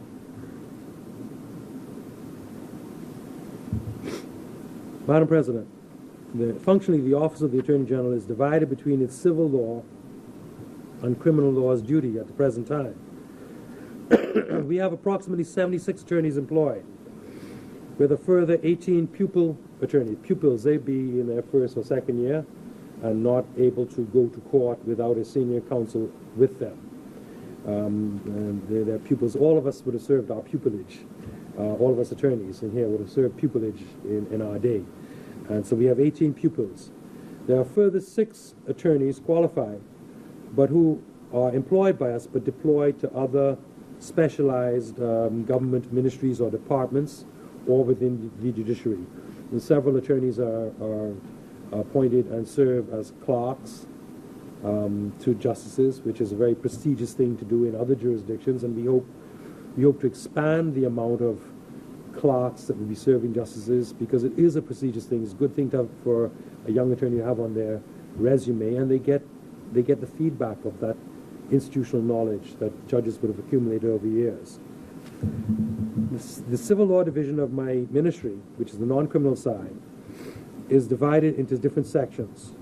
There's the International Legal Cooperation Unit, the civil section, there's parliamentary drafting as well, and there is what they call civil chambers. The International Legal Cooperation Unit is the bulwark of defense of the institutional reputation of this country in its dealings with the wider world, particularly in the financial services sector. The reputation of the Bahamas hinges on the efficiency with which they perform the work that they've been charged with since 1989, I think, when the first MLAT was signed between the Bahamas government and the government of the United States of America. Everything that the Bahamas does in its financial sector is benchmarked against their performance. I commend them for their work. They have been doing excellent work in protecting and preserving the financial sector in this country. The civil section is the side of the office that deals with general advice to different government departments. So there'd be some issue that may be raised, and they'd write a letter, and it would be sent to the Director of Legal Affairs, a lawyer would write an opinion letter and send it back to them. Ministers rarely even see them if they're very run-of-the-mill daily things, but because I read all the blue sheets, I can see that work being done in the ministry, casual letters of advice. The civil chambers is the section that conducts, by the name chambers, all the litigation of the government. Any matter in which the government is either suing on the civil side or being sued is handled by our civil chambers. And our draftspersons draft all the laws. We also have responsibility for the Law Reform and Revision Commission. There is a vacancy, there are vacancies there, and in short order we'll be looking to staff by the appointment of at least one Law Reform and Revision Commissioner. And this is necessary because all of the the revision aspects of our published laws have been completed now and bringing us up to 2015, and so they need to be published under the hand of a commissioner. So we're going to have to move to fill that vacancy as soon as possible, so that we can further update the online laws as well as the bound volumes that you'd see behind you there. The Law Reform Commission prepares a revised edition of laws once every 5 years, and they prepare annual updates of the loose leaf edition. They also arrange for the printing and publication of these laws. The Department of Public Prosecutions is headed by Mr. Garvin Gaskins. By the way, let me say the Director of Legal Affairs is Ms. Antoinette Bonamy. She is the Director of Legal Affairs, and she's ably assisted by a number of assistant directors. The Criminal Division is headed by Mr. Garvin Gaskins, who is the Director of Public Prosecutions. He is ably assisted by a number of Deputy Directors of Public Prosecutions. They are a division strictly charged with the institution, prosecution, or seizing of prosecutions against any person who is alleged to have committed a crime.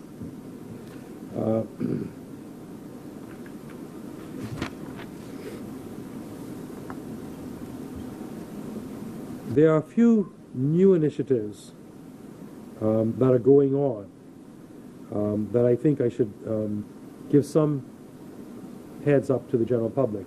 One of which, most importantly, is we are working towards the implementation of a new system of bail management. Now, anyone in the practice of law would know that persons released on bail, if they are serious matters, quite apart from if they're really serious, having bracelets and things on them, are made to report to police stations. Hitherto, that has all been done manually. It has been a very imperfect system at best. Sometimes when people report, they bring their passports. The corporal in charge is maybe too busy, will shoo them away because some crisis is going on. They don't get to register in at the time they should or on the day that they should. When they go and they check, they say, oh, he hasn't registered. They arrest the guy again and take him back, and it's all a lot of confusion getting the records. Sometimes persons have impersonated persons who went there. The idea is to move to a digital biometric system through the installation initially of pilot kiosks in several stations, and one in Grand Bahama, where the system will be tested. It is anticipated will use fingerprint and possibly also retinal scan technology to ensure that the person who accesses the kiosk is indeed the person required to report. And it will provide daily digital records to the competent authorities so that a more close tab can be placed on exactly who is complying, who isn't. So over the course of this year, it will slowly start to be rolled out with appropriate approvals. We'll see how we go with that.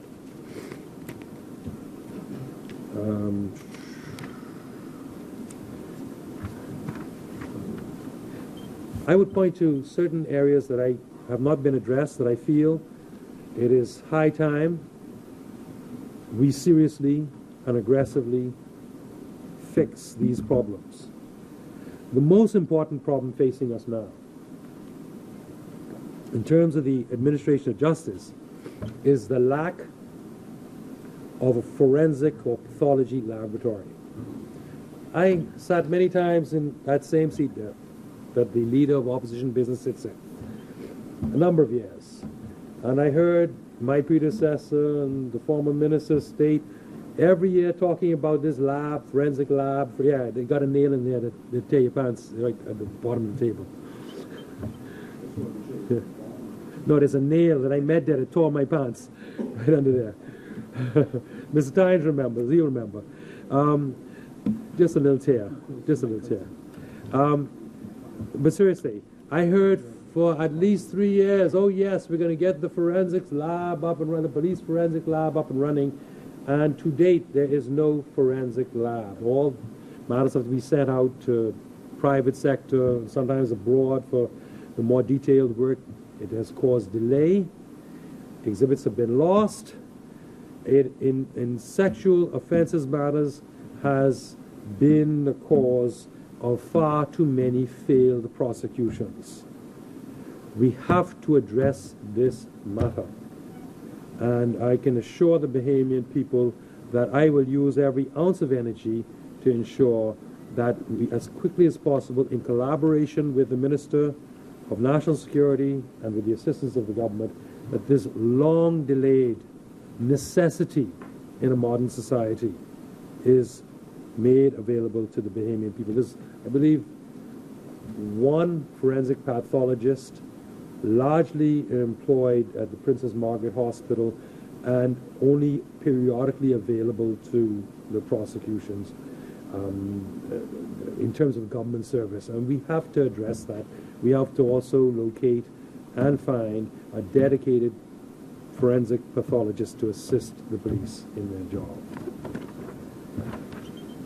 With regard to the judiciary, in consultation with the Lord Chief Justice, Sir Hartman Longley, and the President of the Court of Appeal, Dame Anita Allen, it is the intention of my ministry to seek to assist in the appointment of at least one additional Supreme Court Justice this year, who we hope, and I'll say we hope, will focus initially exclusively on dealing with the old backlog cases, some going back more than a decade, as well as current sexual offenses and domestic violence cases. Far too many women are being driven from justice by frustration over long delays. And we have to do better as a society. Further, Madam President, the Court of Appeal has recently completed the construction of a second courtroom, or Court of Appeal. And thus, the court looks towards the appointment of an additional 2 justices of appeal, which will enable the Court of Appeal to have a full panel sitting in the grand courtroom, as I call it, and a full panel sitting in the slightly less grand courtroom, and thus, logically, one would think, able to double its workload. So I assure the Bahamian people that in terms of anything we can do to assist in securing these appointments will be done. And I invite qualified attorneys not to be shy. Apply to the Judicial and Legal Services Commission. We don't want a bench, and this is only me, the former lawyer, saying, you know, we don't want a bench entirely of persons who've gone up, I guess, the cursus honorarum of public legal officer, magistrate, puisne judge, justice of appeal, maybe, and then up to the Court of Appeal sort of thing. You know, we also want the vitality of the bar. And we need experienced counsel who meet all of the other qualifications to take maybe a little bit of a hit in their pocket and give judicial service to the country. So I invite qualified counsel. And you know who you are. I don't know nothing. But to make application to the Judicial Legal Services Commission, because these are the vacancies coming up in terms of the higher judiciary. And if the Bahamas is to progress, those who have received much through their long and dedicated service to the law and private sector can now give a little bit and take us to that higher level.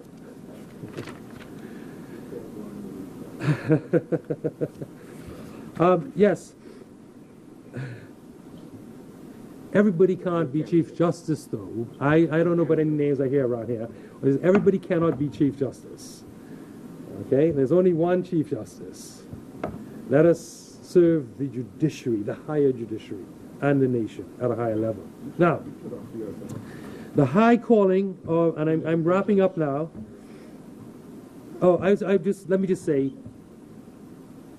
in passing, we do have relations with the Utilities Regulatory and Competition Authority. That is a completely independent entity that deigns to acknowledge that we have relations with them. And so we look forward to engaging with them. They have a very important conference coming up very soon, which the Prime Minister will be addressing, and more will be made known in short order. And we do look forward to intensifying our dialogue with the Utilities Regulatory and Competition Authority going forward. Now, Madam President, the high calling of Attorney General is an appointment which I take with the utmost seriousness. I've often had reason really to set a standard. I keep telling my senior legal officers the old adage, Caesar's wife must be beyond reproach. This is my charge to each attorney in that office and all senior officials. Together, we will work with every ounce of strength to restore good governance, transparency to government, to root out the canker of any corruption or potential corruption, to restore the ancient landmarks of our forefathers, to bring liberty, justice, and fair and open government to all. I close, Madam President, with the rousing peroration to be found in Lord Tennyson's great poem Ulysses, a poem which expresses the spirit with which I embrace this arduous task. 'Tis not too late to seek a newer world. Push off and sitting well in order, smite the sounding furrows, for my purpose holds to sail beyond the sunset and the baths of all the western stars until I die. It may be that the gulfs will wash us down. It may be we shall touch the happy isles and see the great Achilles whom we knew. Though much is taken, much abides. And though we are not now that strength which in the olden days moved earth and heaven, that which we are, we are. One equal temper of heroic hearts, made weak by time and fate, but strong in will, to strive, to seek, to find, and not to yield. That is the mandate I give my public legal officers. Always strive, seek, find, and never yield. Madam President, I take considerable pride in supporting the 2017-2018 budget presented by the Honourable Member for East Grand Bahama, the Honourable Peter Turnquest, Deputy Prime Minister, Minister of Finance. And I commend to you and the Bahamian people this budget and move that it be read a second time and committed. Thank you, Madam President. Is there a second? Second.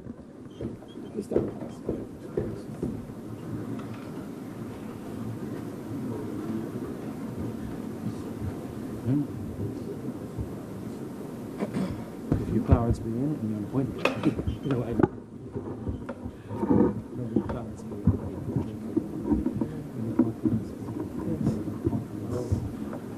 Sick on the bed. Madam President, as I rise to make contribution today, I am honored and humbled to stand in this most venerable upper chamber. I am grateful to the Almighty God for the opportunity to be a part of history in my country, and I am further appreciative of the confidence our government has in young people and our ability to lead and to be impactful in governance. I would also like to take this opportunity to congratulate our Prime Minister, the Honorable Dr. Hubert Minnis, on his epic win and landslide into coming into office. I am also thankful to my church family, Kingdom Harvest Global Ministries, leaders, officers, and members who fully support my endeavor, my parents, Chillian E. Turner Jr., Loretta Elizabeth Stubbs Farrington, who did their best to raise me in the fear and admonition of the Lord. I would like to also make special mention of my grandmother, Miss Mabel Stubbs. She's a freedom fighter in Fresh Creek, Andros. She's my island stateswoman and the person to introduce me and whet my palate to politics. I would like to commend the Bahamas government, the people's government, for the ejection of a few items just before I get into my communication. The first of which is the $2 billion for technology for preschoolers throughout the Commonwealth of the Bahamas, the Bahamian Skill Registry for Bahamian experts abroad, and also the ongoing revitalization special efforts for Grand Bahama.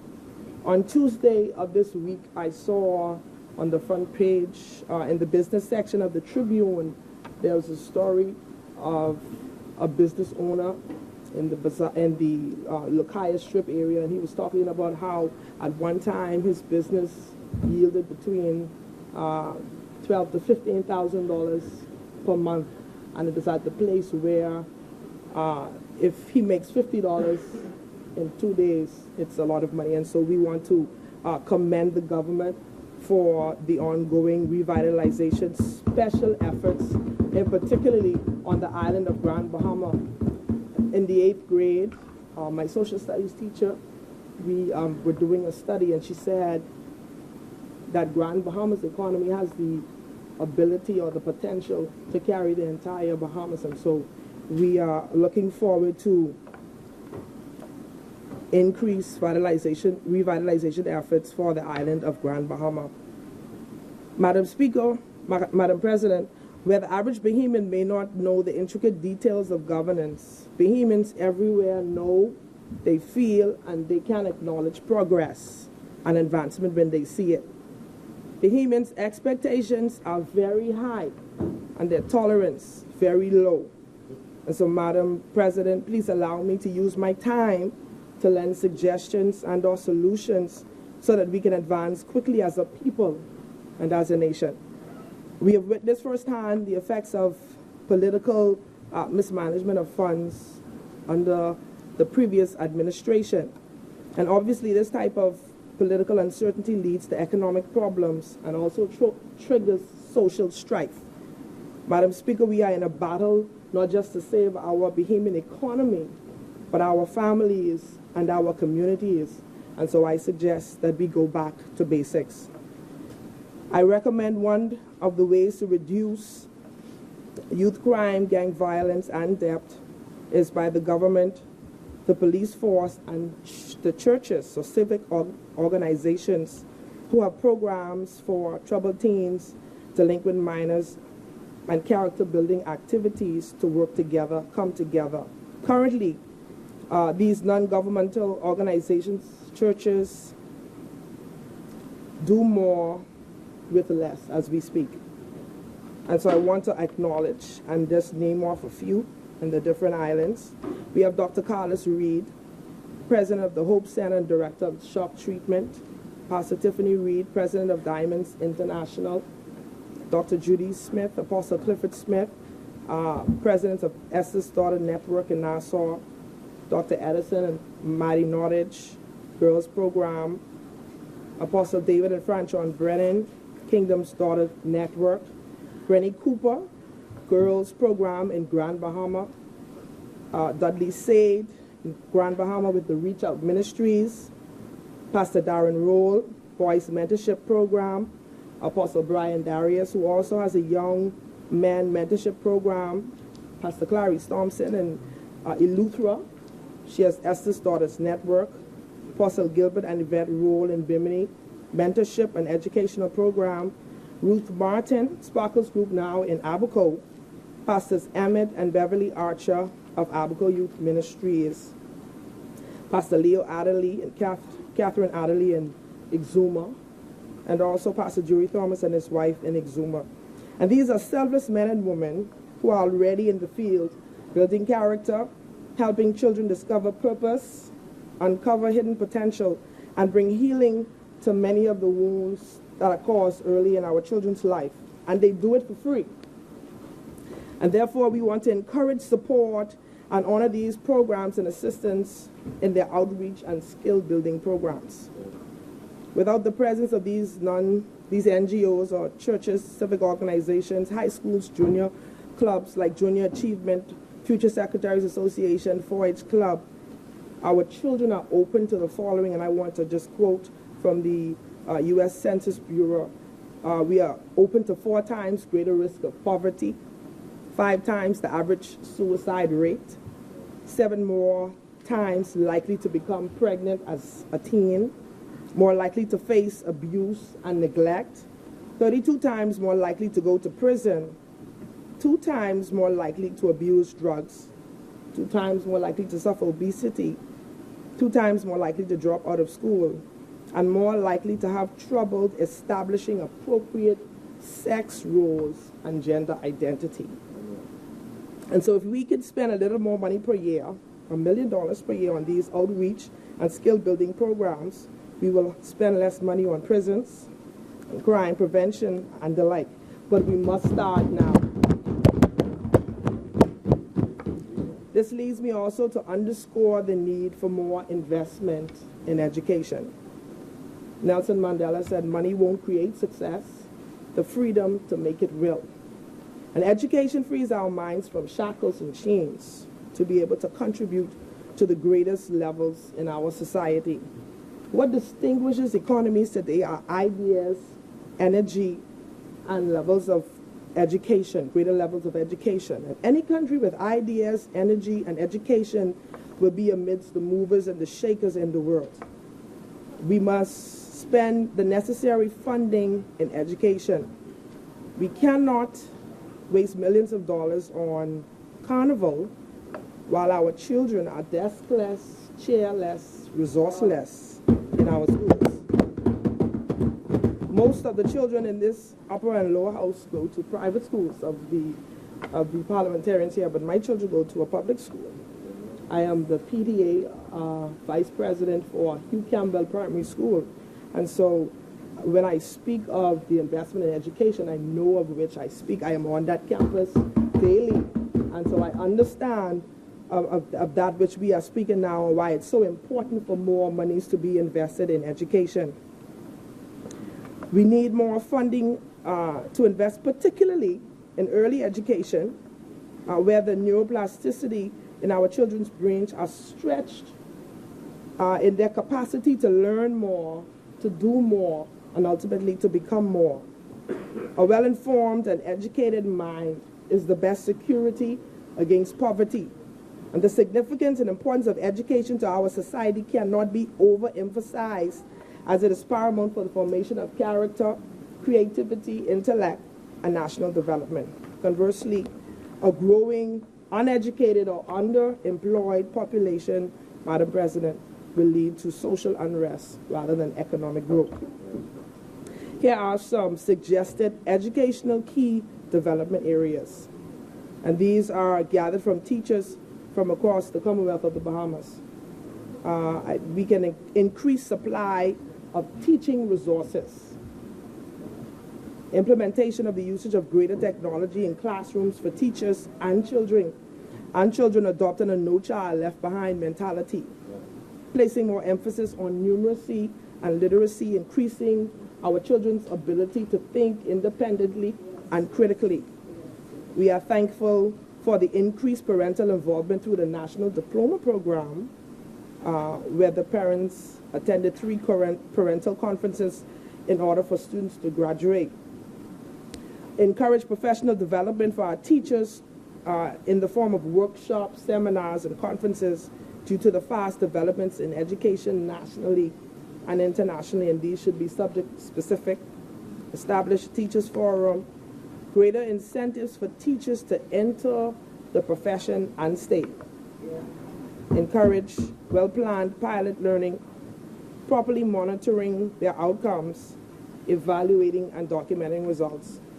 The Ministry of Education officers, when making decisions, should include especially the teachers that are in the classroom and not those that have been sitting in the office for 10 to 15 years. We want to get the teachers that are actually in the classes involved in the decision-making process. Teachers Resource Center on each island where they can make copies, research, and obtain materials to improve their lessons. And at this point, I would like to speak of the educational situation in the South Andros constituency, in particular, Fresh Creek. I was born and raised in Fresh Creek. And for 14 years, Madam Speaker, the citizens, the residents of the Fresh Creek area and the surrounding areas, Calabash Bay, Love Hill, they don't have a primary school for 14 years. And they are currently housed in an old and a dilapidated building that every month has a problem. And so I would like to just point out at this point and at this section that there needs to be a construction of a primary school in Fresh Creek. In addition to that, there is no track and field in that central Andros area. And I'd like to note that a lot of our athletes, a lot of them are from Andros. And so we would like also track and field built in that area, because what is there, what is left, is not operational for our people to use. And also for an educational office to be placed in that central Andros district, because the educational office is placed in the northern area, which is an hour-plus drive from the Fresh Creek or that central area. And so we would like an office that will have a ministry representative there to take care of the 1 high school and the 4 primary schools. In addition, at a graduation in Freeport recently, I noticed the introduction of what they call the success coach for the graduates. And so for all of the different high schools, not just on the main islands, Nassau, Grand Bahama, and Abaco, we would like to see that success coach program on all of the different islands, especially the outer islands that are normally left out. And so that is a very good program that helps children to identify purpose, who they are, and prepare them before getting into the job market. For a nation that is well educated shall be so much more productive. The Bahamas is a country blessed and replete with human and natural resources that can be a great stimulation to our economy. But we have yet to tap into this full potential. We must spend the necessary funds to conduct the required research so that we can see great activity in this sector. A Ministry of Science and Technology or Ministry of Natural Resources would be suited or fitting in this area. We are now at the crossroad in our economy, a very good juncture to explore alternative sources of electricity, such as solar, wind, and ocean energy to move this nation forward. We have natural resources such as salt, aragonite, timber, oil, water, arable land, and agriculture. And I would like to say that I think we can provide more incentives for farming and agriculture, because I don't know if we have, in the event of a national disaster or some catastrophic event, we don't have a food reserve or food bank. And so it would be in our best interest to encourage agriculture and farming among our people. We need to diversify our economy and also provide incentives for our people in ecotourism, like bird watching, bone fishing, farmlands, fisheries, aquatic fishing, aquatic farms, just to name a few. And I'm closing. And in my closing, I want to remind my colleagues that we are here on the people's time, that we are trusted to steward the people's money while standing on the people's shoulders. As the Deputy Prime Minister, K. Peter Turnquest, said in his address, we want to impose greater austerity measures and strict control over our government expenditure, and those that breach it or break those should be prosecuted to the fullest extent of the law. Let us all endeavor to do all that is within our power to ensure economic advancement of all inhabitants of the Commonwealth of the Bahamas. God bless you. May the Lord bless the Commonwealth of the Bahamas.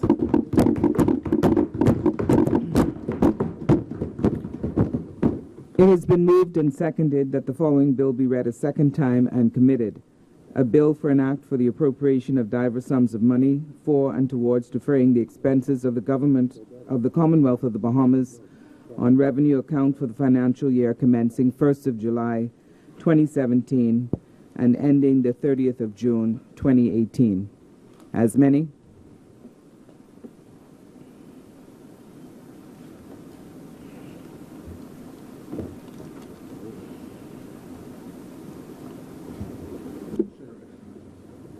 The chair recognizes the Honorable Senator. Thank you so much, Madam President. Madam President, once again, congratulations to you and all honorable senators around the table. Today I rise to make my contribution to the 2017-2018 budget debate. Madam President, after experiencing major defeat at the poll a few weeks ago,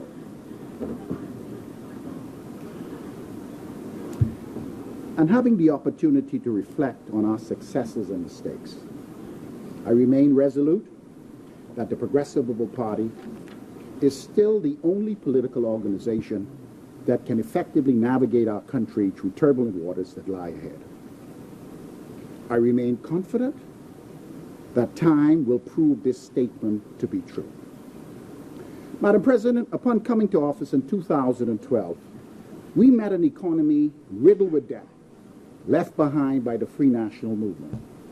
200 million in overdraft, 100 million owed to local vendors, 50 million to civil servants, and a GSF deficit of $540 million. Yes, Madam President, the previous F&M administration left behind close to $1 billion in debt, which forced the PLP to put many of our capital work projects on hold during our first year in office. As minister, we felt the frustration, knowing very well that without financial resources to drive our capital works projects, the construction industry would remain stagnant, and the economic stimulus that was so desperately needed for Grand Bahama would have to be put on hold. As the Minister of Finance, and the people of the country must be reminded that in 2012, the F&M indeed left our country in a wheelchair. But unlike this administration, we executed fiscal discipline as a cabinet and opted not to borrow excessively. Madam President, despite the political risks associated with the implementation of value-added tax, we made the tough decision, took the necessary steps to do so, and after 3 years in office and much consultation and technical support, the Ministry of Finance launched one of the most well-structured value-added tax systems in the region, along with other transformative tax measures to ease the burden on our people. Duty on imported goods, including food items, was reduced simultaneously across the board, anywhere from 7.5% to 15%. Unfortunately, value-added tax was used as a tool by the Free National Movement during the campaign, as they accused the PLP for stealing the funds derived from VAT, and promised that they would repeal VAT on breadbasket items, utilities, education, medical services. The people of the Bahamas gobbled it all up. They gobbled up the mistruths and promises and voted the Progressive Liberal Party out of office. Madam President, through you, I would like to remind the general public that the Free National Movement voted in favor for the implementation of value-added tax, and they understood the importance this tax would have to rebuild our economy. Now that the campaign is over, they are backpedaling on their promises to the people. Backpedaling, going backwards. As we look at where we are today and what was going on in the campaign, it's like night and day.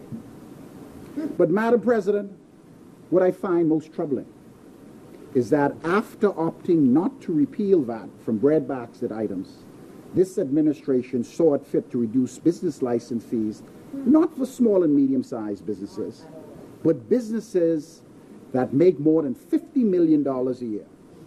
They reduced the duty on washing machines, aircraft parts, salmon, caviar, and other items, which definitely deals with special interest groups and not the poor. Madam President, it doesn't matter how you try to sugarcoat, a blind man could see the play. It's payback time. Madam President, during our term in office, we made many tough decisions. They were unpopular, tough decisions around the cabinet table. We laid a solid foundation for the resurgence of our economy, and we put something that we are confident and happy in place so that the new government can build upon. I am therefore grateful to the leader of the opposition, the Honorable Philip Brave Davis, and our party officials for affording me this wonderful opportunity to serve once again in this upper chamber. I see I got my cousin right in front of me. Deja vu. All over again. All over again. But Madam President, this is serious business. And I assure the Progressive Liberal Party supporters throughout the country that I remain committed to the cause, and I would carry out my duty as an opposition senator to the best of my ability. Madam President, my mother always told me, she's suffering from Alzheimer's. Saw her yesterday.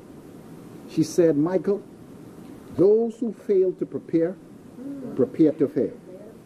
Additionally, I was at a lecture series with Dr. Miles Monroe in Grand Bahama before his passing, and he stated, be prepared so when opportunity knocks at your door, you will be in a position to succeed. Both these statements proved to be true throughout my professional and public life. For the past few weeks, however, these statements have taken on a new life as I watch with great concern the unprepared new administration prove to the Bahamian people and the world that they are truly not ready to govern. In fact, Madam President, during the budget debate, many ministers seemed unfamiliar with their constitutional and collective responsibilities and failed miserably in their contribution to demonstrate to the Bahamian people their plans to move their ministries and our country forward. I was pleased nonetheless to learn that despite all the negativity of the Progressive Liberal Party, the Free National Movement is building upon what the Progressive Liberal Party left behind. Madam President, as an opposition senator and shadow minister for Grand Bahama Affairs, Education, Health, and NHI, I assure you that I fully understand my constitutional responsibilities, and I will continue to defend the Progressive Liberal Party's accomplishments inside and outside of this honorable place. I also intend to support meaningful legislation from this administration. I support programs that would be brought forward by the F&M administration that will bring relief to the poor and ultimately improve the quality of life for all Bahamians, irrespective of their ethnicity, socioeconomic status, or political affiliation. On the other hand, Madam President, I will vigorously oppose policies and legislation that I believe will favor only special interest groups and are not in the best interests of the Bahamian people, and specifically the people of Grand Bahama, that is dear to my heart. Madam President, I would conduct myself in an honorable fashion, but I must warn you that I have strong convictions, and I intend to voice these concerns that relate to Bahamian people, particularly with the violation of their constitutional rights. And I listened very carefully to the AG when my colleague got up on a point of order. I didn't want to interrupt him, but it is very important to understand that the road the Free National Movement is taking is a dangerous road to travel, and it will come back to bite this administration. Madam President, I will conduct myself in an honorable fashion, and I will definitely make sure that I fight for political victimization. I'm sorry. Beyond fights for it. Yes, I apologize. Thank you, my brother. Yeah. Madam President, in the 2017-2018 budget, which was presented by the honorable member for East Grand Bahama, let me say from the onset that I am extremely disappointed that the members in the lower house would use this budget debate, as well as their parliamentary privilege, to vilify, I want to say that again, to vilify former cabinet ministers and PLPs. I continue to say that the political campaign is now over, but we're seeing a trend where the political campaign is continuing into the Honorable House of Assembly. Madam President, the budget communication was a golden opportunity for this inexperienced administration to rise above the propaganda, accusations, and lies that they levied on the Progressive Liberal Party during the political campaign leading up to the 2017 general election, and take the high road. But instead of giving an accurate account of the financial affairs of the country, the budget communication was skewed, heavily political, and indicated little about the F&M's plan for good fiscal stewardship.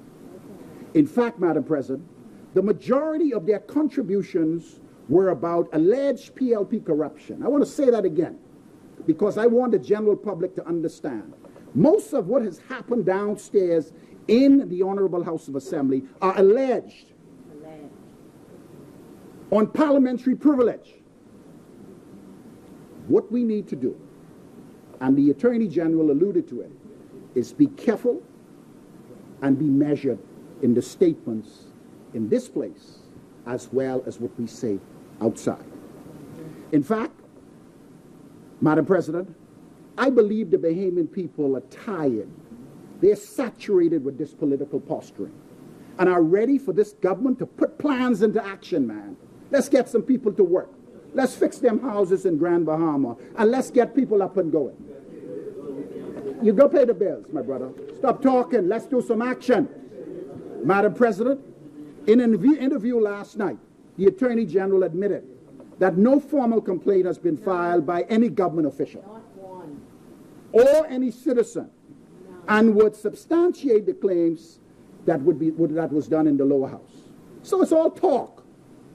If you got something on some ministers that you believe is criminal, carry them to the police. It is my sincere belief, Madam President, that if the Free National Movement can prove acts of criminality on any former minister or public servant, they should forward them information to the police and allow the authorities to take the legal action and make the allegations outside this honorable place. Madam President, the cabinet supervised by our Prime Minister, who apparently say he cares about people, somehow forgot the tax cut for the poor, which he promised on the campaign trail. I can remember him. I could see him. We're going to do this. We're going to do that. Do it, man. Stop talking and do it. Do it, man. Do it. Because this budget proved to have nothing to do with the people who time they said had come, but more to do with payback time for their people. This budget includes tax breaks for big business. Let's face it. It's clear, it's in black and white in the print. And reduction in duties that would increase the bottom line for many who sit in the cabinet, with a few crumbs thrown off the cabinet table for the people. Catherine Kelly concluded in an article a few weeks ago in Dollars and Cents, and she said the F&M should be fired for the budget they're proposing for the people. Madam President, the budget communication sets the wrong precedents in the financial community, and if not corrected, will have a detrimental effect on all of us. It's potentially damaging and could impact the local and international investment opportunities in the country, but more specifically to the island of Grand Bahama. As far as I'm concerned, Madam President, this budget sends the wrong message to the business community and the rating agency, who, by the way, will be at our doorsteps in a matter of months. Madam President, at one point during his contribution, the Minister of Finance seemed unfamiliar with certain aspects of his own budget. This is evidence of preparing to fail and shows how out of touch the Free National Movement was and still is concerning the micro and macroeconomic indicators in the country and their effects on the Bahamian economy, in hope that the Bahamian people would give them a free pass to borrow close to $1 billion in their first 30 days of governance. The member for East Grand Bahama presented a budget that unfairly blamed the Progressive Liberal Party for everything, and because of his political agenda, intentionally painted an overly grim picture of our local economy. A very dangerous thing to do, to allow politics to go beyond painting the true picture of what is happening in the economy. Madam President, my question to this administration is, what is the real reason behind borrowing close to $1 billion in your first year of governance? You're talking about paying bills. What is the real reason? I've been there before. There's a reason for the reasoning. Madam President, this voodoo-style economics of trying to borrow your way out of debt appears to be a part of the F&M's plan to turn the Bahamian economy around. What is ironic, Madam President, is that this scenario was predicted by the local prophets during the election campaign, who clearly articulated that should the Free National Movement win the general election, the first thing they can do is go to the bank to get more money. It appears that the prophecies have come to pass. Madam President, in contrast to our administration, who borrowed only $2 billion, $2.2 billion to be exact, in our entire 5 years of governance, you're coming for $1 billion on day one. This inexperienced F&M administration could not resist the temptation, and with the passing of this budget, would have committed the Bahamian people to close to $1 billion, or to be exact, $722 billion. Stick to your facts, man. This is record-breaking, Minister. Record-breaking. Record-breaking. Y'all made history. And if continued throughout your 5 years in office, you would create serious implications to our local economy. Madam President, when we move all the drama and all the allegations of corruption with no proof from the budget debate and sum it all up, a blind man could see straight through the F&M game plan. Straight through. Straight through it. X-ray vision, man. X-ray vision. Which is to borrow excessively in your first couple of years of office. Use the borrowed capital to create a false perception that the economy is rebounding. Then ride on the projected economic trajectory that the PLP put in place and blame the PLP for everything negative in the economy all the way to 2022. But we don't see the play. We see the play. Madam President, the F&M projected that the Bahamian economy will be 1.5%, 1.4% growth in 2017 and 2.2% in 2018. These projections prove that despite the challenges we face with revenue collection and the economic impact hurricanes Joaquin and Matthew had on the economy of our country, we were able to do the heavy lifting and modernize our tax structure. We were on the right track, moving in the right direction under the direction of the former minister and Minister of State for Finance. You know what's so sad, Madam President? The member for East Grand Bahama missed a great opportunity in history to demonstrate political maturity. However, at no point in his contribution did he give any credit to our team for the transformational work done on the country by implementing the new tax structure and our ingenuity of holding a fragile economy together despite the devastating effects of two major Category 4 hurricanes in 5 years. But God don't like ugly, Madam President. And after all the PLP bashing, accusations of corruption without any factual proof, he allowed the truth about the devastating effects of Hurricane Joaquin and Matthew that had on our local economy and its effect on the projected deficit was finally revealed.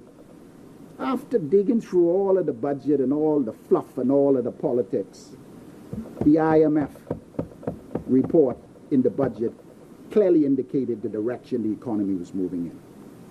We knew that the projected deficit would increase. It was outlined in our midterm budget debate. Therefore, Madam President, the fact that the 2016-2017 projected deficit would increase was no revelation to the Bahamian people. We brought the midterm budget debate, we said it openly, we presented it and placed it on the table. But the fact of the matter is, both the Prime Minister and his deputy wasn't even in the House of Assembly at the time. No wonder it was a revelation to them. In fact, Madam President, no administration could budget for any major hurricanes that we experienced in 5 years. I combed the budget, and I would like anyone on the side opposite to show me in this budget where a substantial amount of money is in the event of a natural disaster or hurricane in this budget. It's not there. The only thing that I found was $1 million put aside for NEMA. But the reality is no government budget for devastations of that category. In fact, Madam President, the effects on the government infrastructure and the social ramifications associated with devastation is something that you really can't quantify. We understand the business of insurance. That is clearly alluded. We made a public statement or a press release on that yesterday, clearly indicating the facts. Not the talk, the facts. Madam President, Grand Bahama is a sleeping giant to the north and is filled with great potential. I remain optimistic about its future, its economic recovery, and wish the Minister of State and the government well as they tackle the complex issues surrounding our island's recovery.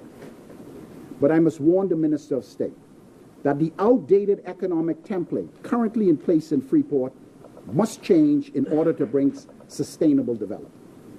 In fact, research prior to the 2012 general election by the Progressive Labour Party confirmed that the success of Grand Bahama required bold and aggressive policy changes centered around the shift in the management of the free trade zone and an increase in the presence of well-funded central government leadership team who must operate side by side with the stakeholders, guided by international business best practices in order to prevent the boom and bust that we have experienced for years. Madam President, our plan for Grand Bahama was simple in principle, challenging to implement on the ground because of all of the stakeholders involved. We knew that the plan would require a lot of transformative work, strong government leadership. So upon coming to office, we established the Ministry of Grand Bahama to put that leadership in place. Madam President, we hired local and foreign consultants with global experience, advised us on policy changes necessary to receive maximum economic benefits from the strategic location and the free trade zone.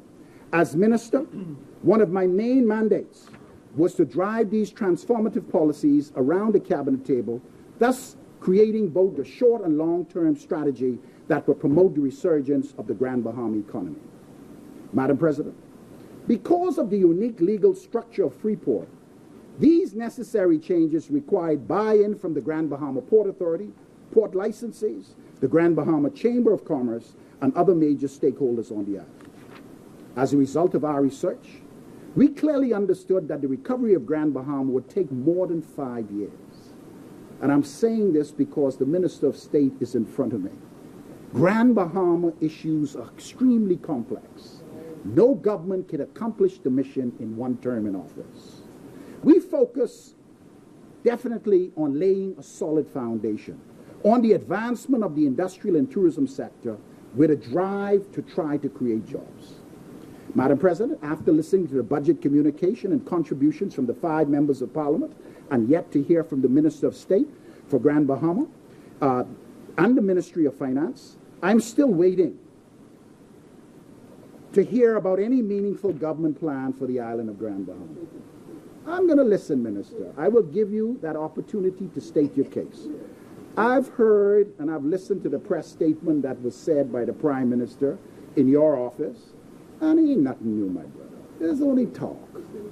All I'm hearing from the Free National Movement camp is the sad revelation that the economy of Grand Bahama is no quick fix and will take time with collaborative effort. Additionally, the Prime Minister, Madam President, in his press statement, indicated that his plan is to separate the tourism sector of Grand Bahama into 3 districts: Lucaya, West Grand Bahama, and East Grand Bahama.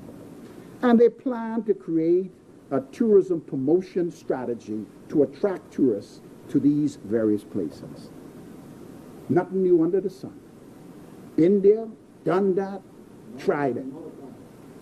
Additionally, Madam President, I was hoping that the Minister of Finance in his substantive contribution would have been eager to share something about the F&M strategic plan for Grand Bahama. On the contrary, it seems that the new template alluded to in the speech of the throne does not exist, and a workable one must be developed. Well, Madam President, that's not good enough for the people of Grand Bahama, because during the political campaign, the Free National Movement told the residents of Grand Bahama that they are going to bring immediate change. They're going to jumpstart our economy, and they're going to get people in the tourism sector back to work. Now, I know we left a plan in place for the purchasing of the hotels on the Lucayan Strip. I understand that that is progressing well, and I wish the government well in accomplishing that mission, because we were pushing extremely hard to do the same thing. My question is, Madam President, is the Free National Movement planning to fail Grand Bahama again? Madam President, the F&M has also pledged to repeal the Grand Bahama Investment Incentive Bill, which they say will level the playing field for business owners in Freeport.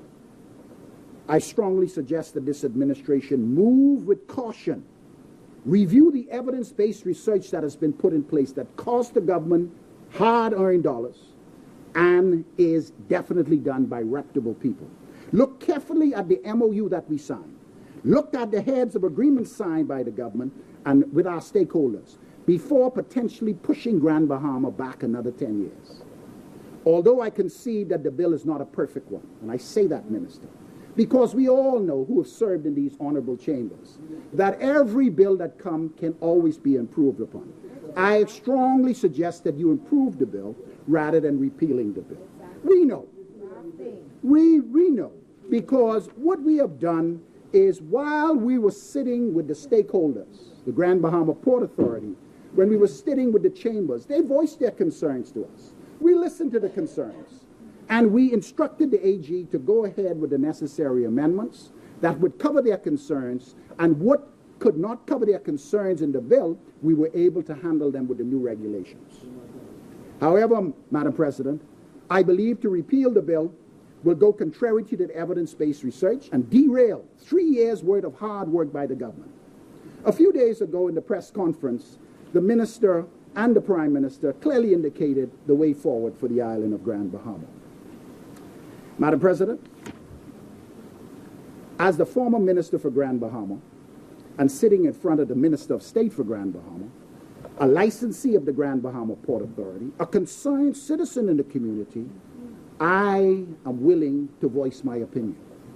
I've always said that across the board, my concern for the island of Grand Bahama is economic growth and development. I live there. I have businesses there. My children are there. So we are all hopefully trying to achieve the same goals. Yes, Madam President, the Grand Bahama Port Authority would always have issues with any changes to their current operation. But this is the 21st century. And they must come to grips with the reality that some of the aspects of the Hawkesbury Creek Agreement is proving to be counterproductive to national development. And as a sovereign nation, we must address these issues for the common good of all Bahamians. Madam President, the Free National Movement talks about their focus for Grand Bahama's investment. Same agenda with the Progressive Liberal Party. We traveled the length and breadth all over with the Grand Bahama Port Authority to attract direct foreign investment in the island of Grand Bahama. Nice bites when you go, sounds good. You bring them to the island, and then you realize that the policies that are in place are not up to par and conducive for economic growth and development. So, investments are good. In fact, Madam President, our administration, along with the McKinsey Group, did a lot of work in modeling the new Grand Bahama Investment Promotion Board and the one-stop shop as recommended by our stakeholders. Nevertheless, Madam President, to accomplish this require funding, real funding, not the $2 in this budget. Jamaica tried it. Yeah, but there ain't nothing there. But you're talking about investment. Minister of State, you're talking about investment. You need money. We need money, man. Policy changes and reform. So the big question to the side opposite to you, sir, is that the $200,000 increase than the Grand Bahama Investment Promotion Board when we were there is definitely not able to maintain, sustain, or promote Grand Bahama as an investment authority. We put $300,000, and we were definitely, yes, it was there. It was in the budget. I'll show it to you on the line, my brother. And the one-stop shop, which was mentioned in the speech from the throne. Madam President, it will take significant budgetary allocations to successfully improve the ease of doing business in our country, and by extension, the island of Grand Bahama. In fact, Jamaica was able to accomplish this important milestone with the help of a substantial IDB loan. Now I'm going to tell you where we were headed. Madam President, the Grand Bahama Investment Promotion Board and the one-stop shop must be a priority for the government, because once properly implemented and adequately staffed, not by political appointees, but by real professionals, it can play a significant role in the resurgence of the Grand Bahama economy. Madam President, with so very little funding allocated in the budget for this important mandate, I ask the Free National Movement and this administration once again, are you planning to fail Grand Bahama again? No, we're not. Good. Good. We will be watching. Give you that answer right away. No. Good. Madam President, Grand Bahama is in need of an immediate economic injection. We left in place grant funding for small businesses impacted by Hurricane Matthew and low-interest loan facilities for existing SMEs. The reason why I want to talk about that, because the Free National Movement in the Ministry of Grand Bahama budget placed a line in with $1 million for SMEs. But if the government was to search the records at the Ministry of Finance, they would realize that after Hurricane Matthew, the Ministry of Finance went into Grand Bahama and spoke to businesses from east to west Grand Bahama and listened to their concerns. The outcome of those consultations led to the fact that in order for the business community in Grand Bahama to bounce back, we needed to inject capital into the economy of Grand Bahama directly away from the home repairs and the infrastructural repairs. What has happened to that, I am asking the Minister for Grand Bahama to explain. Sadly, the much-needed economic injection is not evident in the allocation in the budget for the Ministry for Grand Bahama or the Prime Minister's budget or the Ministry of Finance. On the other hand, Madam President, I am pleased that $1 million was allocated in Head 74, item 791270 under SMEs for what is apparently the reactivation, to my understanding, of the F&M Jumpstart program. Excellent program in principle. It can help small businesses. It can help cottage industries. It can activate many different programs. But, Madam President, while I agree that this certainly helps small businesses in East and West Grand Bahama, I find it hard to ignore that during the former F&M administration, the same program was poorly managed. Madam President, a review of the old Jumpstart program would verify that it turned out to be a political slush fund. And as a result, many of the so-called businesses that received funding never existed. And the ones that received funding, 98% of them failed because it was not properly managed, leaving only a handful of functioning businesses after wasting. And the AG spoke about it, whether or not we can bring ministers and begin to bring ministers and charge ministers for the wasting of government capital. Well, this is a typical example of wasting millions of taxpayers' dollars, giving out grants with no system in place for management, giving out the full check of the grant, and not documenting exactly what's going on. So, Madam President, the Honorable Minister for State will certainly have his hands full managing this line item. I wish you well. I wish to inform him, through you, that we will be following this very closely during your entire term in office. Remember, it's the people's time, my brother, and accountability and transparency must be the order of the day. I'm going to hold you to that. You're an honorable man. Madam President, in the speech from the throne, the challenges for that Grand Bahama faced over the last 15 to 20 years were recognized. But if the truth be told, the local economy was on a down spiral long before that time. Yes, natural disasters contributed to the economic downturn of Grand Bahama, but poor planning, government neglect, and yes, the dinosaur on the ground, the Hawksbill Creek Agreement, all contributed to where we are today. Madam President, this historic examination of Freeport and the working of the Hawksbill Creek Agreement confirmed that the government policies for duty-free concessions were and still is the engine behind Freeport's success over the years. But a study done in December the 15th by Oxford Economics proved that even though concessions are truly the catalyst for economic growth and development, they should not be blanketed. Rather, they should be properly incentivized with necessary penalty clauses in place to protect against land speculation and rogue investors who come to our shore. There's a lot of rogue investors who look at tax concessions. They want to put money in a particular location, sit on the land with no penalty, and watch the price of the land go up. We have to protect it. We must put protective measures in place to ensure that the labor laws of the countries are clearly articulated when they sign the document. So you could prevent chaos in our community when an investor could just pick up and go and leave bills behind with no penalty being acted upon. Otherwise, these concessions could become counterproductive and instead of facilitating, could hinder growth and development in our free trade zone. This principle was incorporated into the drafting of the Grand Bahama Investment Incentive Bill 2016, and that is why we have great concerns with you repealing the bill without proper investigation to the evidence-based research. Madam President, when we look at East and West Grand Bahama and the city of Freeport, we can clearly see that at the boundaries of the free trade zone, economic growth and development stopped. And it clearly defined the concept that concessions is the real engine behind the success in the development of infrastructure in Freeport.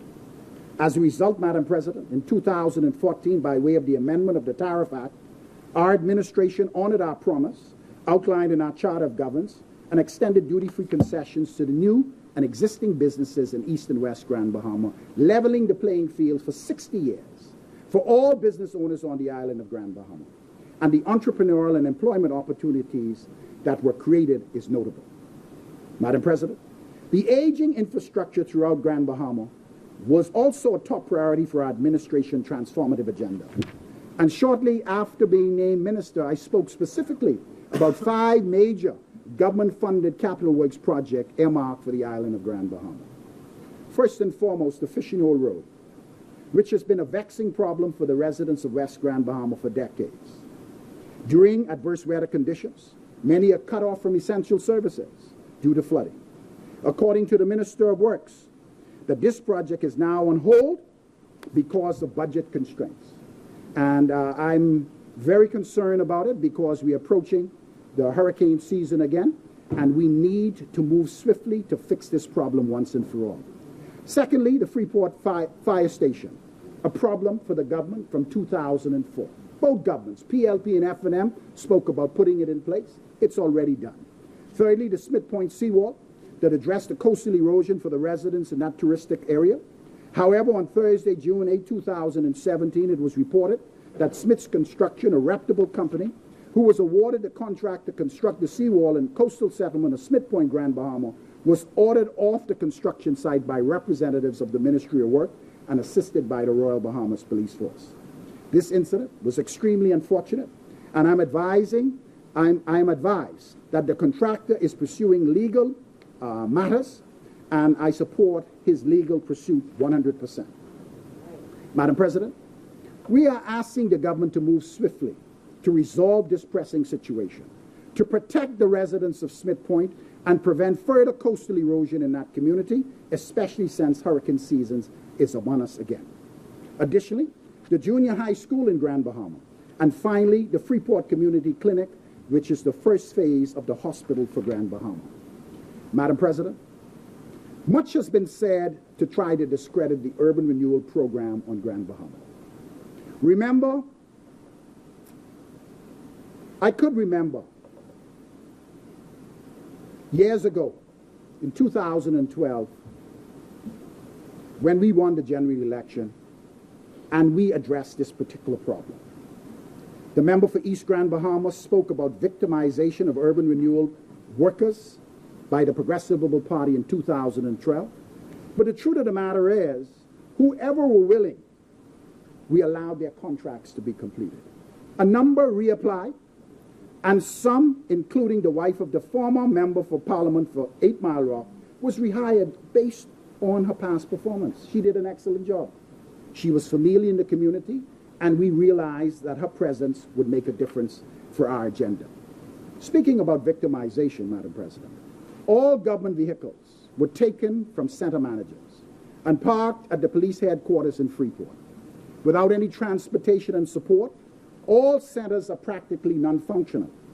And it is my understanding that many of the staff are just sitting around in the office waiting for Judgment Day. This is typical of the F&M's administration agenda to stop and cancel. Madam President, many of the social initiatives in the community which are geared towards young people, senior citizens, and shut-ins in the community were led by the urban renewal center managers and staff. Without transportation, this is a problem to get to those individuals. Additionally, Madam President, As part of the relief program in the aftermath of Hurricane Matthew, urban renewal also played an intricate role in social assessments, cleanup, rebuilding, and also worked closely with the restoration technical team and KPMG, the accounting firm that was hired by the government to oversee hurricane relief efforts on Grand Bahama. It is my understanding that the Minister of State, and you can correct me if I'm wrong, sir, that this program is at a standstill. You go ahead. Yeah. Thank you very much. I do want to correct the record. There were, and I did speak to it in a press conference earlier, of the alarming matters, and I will speak to it more in detail. But it is incorrect to say that it is at a standstill. Persons are right now receiving the assistance. The team right now from the Ministry of Works, team from the Ministry, from the Office of the Prime Minister in Grand Bahama, presently are on the ground, continuing the construction, continuing the repair of houses. So it is absolutely incorrect to say that this program, it is a much needed program. I mean, as you know, there are many, many, many houses in Grand Bahama, many people in Grand Bahama that still require assistance. You believe it, I believe it. I do not believe that that issue should be a political football. So there were some things that we need to correct. We will correct those things. But the relief will continue, and it is continuing. Thank you so much for clarifying that for me, Minister. The reason why I brought it up is because, as the former minister, there are many people who are contacting me, clearly indicating that they cannot get the relief that is necessary. And I thought it appropriate to mention it while you're in my presence so that we can get to the bottom of it. And if it is not moving as fast as it's supposed to, I suggest that you get the necessary increased manpower resources in place so that we can get this job done, because the hurricane season is upon us again, and the people are complaining about the speed in which the relief is being administered. Madam President, Urban Renewal's small home repair program impact the lives of many people, the elderly, the indigent, the unemployed, and because of the need in the Family Islands, Urban Renewal was extended to Eleuthera, Cat Island, South Andros, Bimini, Abaco, and other Family Islands because of the great need. Madam President, if the new administration wishes to dismantle or water down the People's Urban Renewal Program, they should just go ahead and do it. But a program where individuals are just sitting there being demoralized is definitely not the way to go. And immediately create an alternative program that will definitely help the people of Grand Bahama. So whatever decision that is going to be made with the structure of the Urban Renewal Program, we need to do it swiftly, or let's get on with what the program is supposed to do, and it's supposed to help people. After all, it's the people's time. Madam President, I turn my attention to education. Yeah, please, go ahead, sir. I also wanted to respond to that because I didn't want an inaccurate portrayal of what's happening with urban renewal to be in the public. The Minister for Social Services, Minister Lanisha Rule, spoke to this.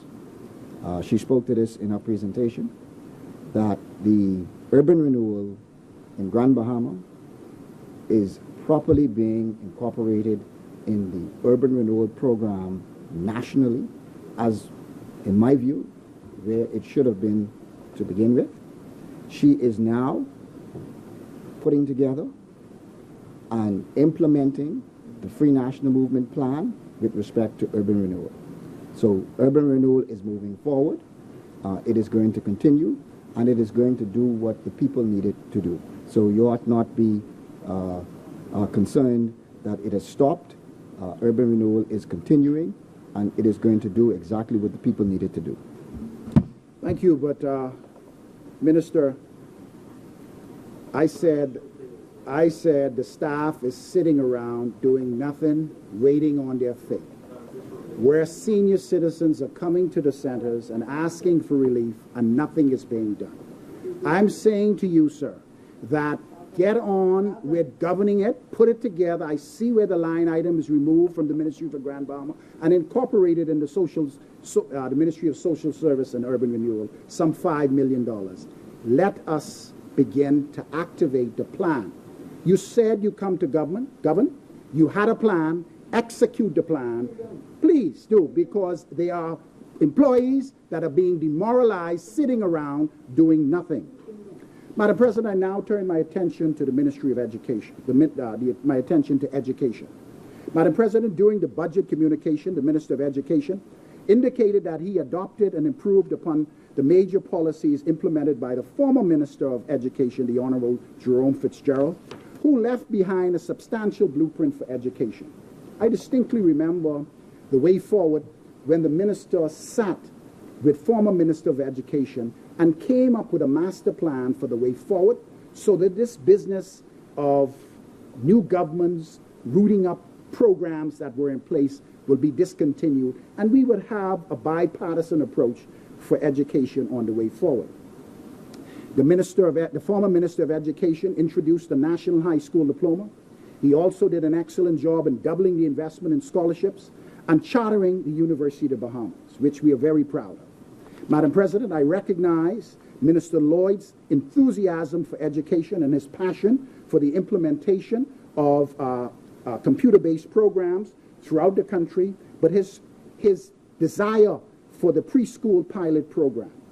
The research proved that a sound preschool education is critical for the development of all our children. And for this reason, our country is serious about implementing this particular program, but we must put the financial and manpower resources behind developing the program, and in order to do so, we must ensure that the Bahamian people fully understand the plan. I therefore support the government's commitment to inject $2 million into this pilot program to provide laptops for preschoolers in the schools that were selected. But it's unfortunate, however, that this program is so Nassau-centric. We keep talking about it.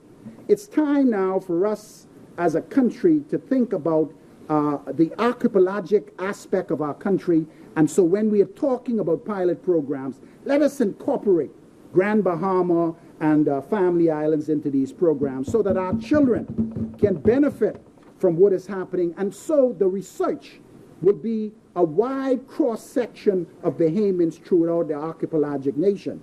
And I implore the government to expand this pilot program to incorporate the rest of the country, especially Grand Bahama. Madam President, the previous administration recognized the importance of technology in the classroom and subsequently spent little over $6 million to upgrade computer labs in schools throughout the country. This single investment in technology by any government is the largest in the history of the Commonwealth of the Bahamas. During my tenure as the Member of Parliament for Pine Ridge, I purchased computers for Hugh Campbell Primary School from my constituency allowance, which facilitated the digital program that was launched by the Ministry of Education to assist students with reading disabilities. The private sector also assisted in donating equipment, including smart boards for primary schools in East and West Grand Bahama. And I must, while I'm on my feet, Madam President, you're quite familiar with it. You played an intricate role in a former position where you assisted many primary schools in Grand Bahama for the establishment of these much-needed technologies in our primary school. The creation of these interactive 21st century classrooms have enhanced the education experience, the result of which is evidenced in the improvement in the GLAD scores. And for this reason, I fully support the use of Bahamian experts in developing, Bahamian experts to develop new technology inclusive of criteria that will definitely improve the curriculum in areas of history, arts, and culture. And we are looking forward for the complete implementation of these technological programs mentioned in the budget, which would create the digital platform for early education throughout our country. Madam President, the minister also referenced the employment of hundreds of personnel at the Ministry of Education and the Department of Education on contractual basis, some which were hired in the past year. I wish to inform him that these individuals fill the gap that were necessary in the school system, including the much-needed support, the custodial support, as well as teacher's aid.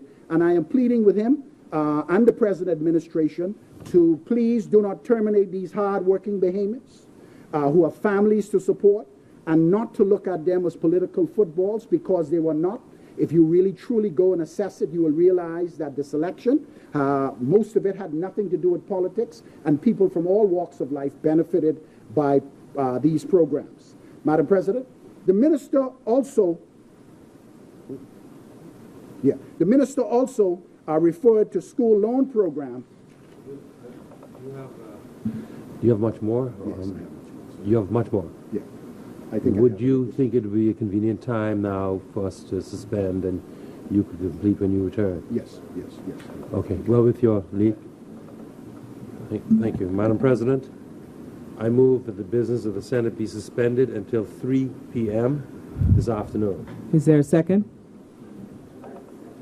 It has been moved and seconded that the business of the Senate suspend until 3 p.m. All those in favor would say aye. All those not in favor say nay. The ayes have it. The business of the House do now suspend until 3 p.m.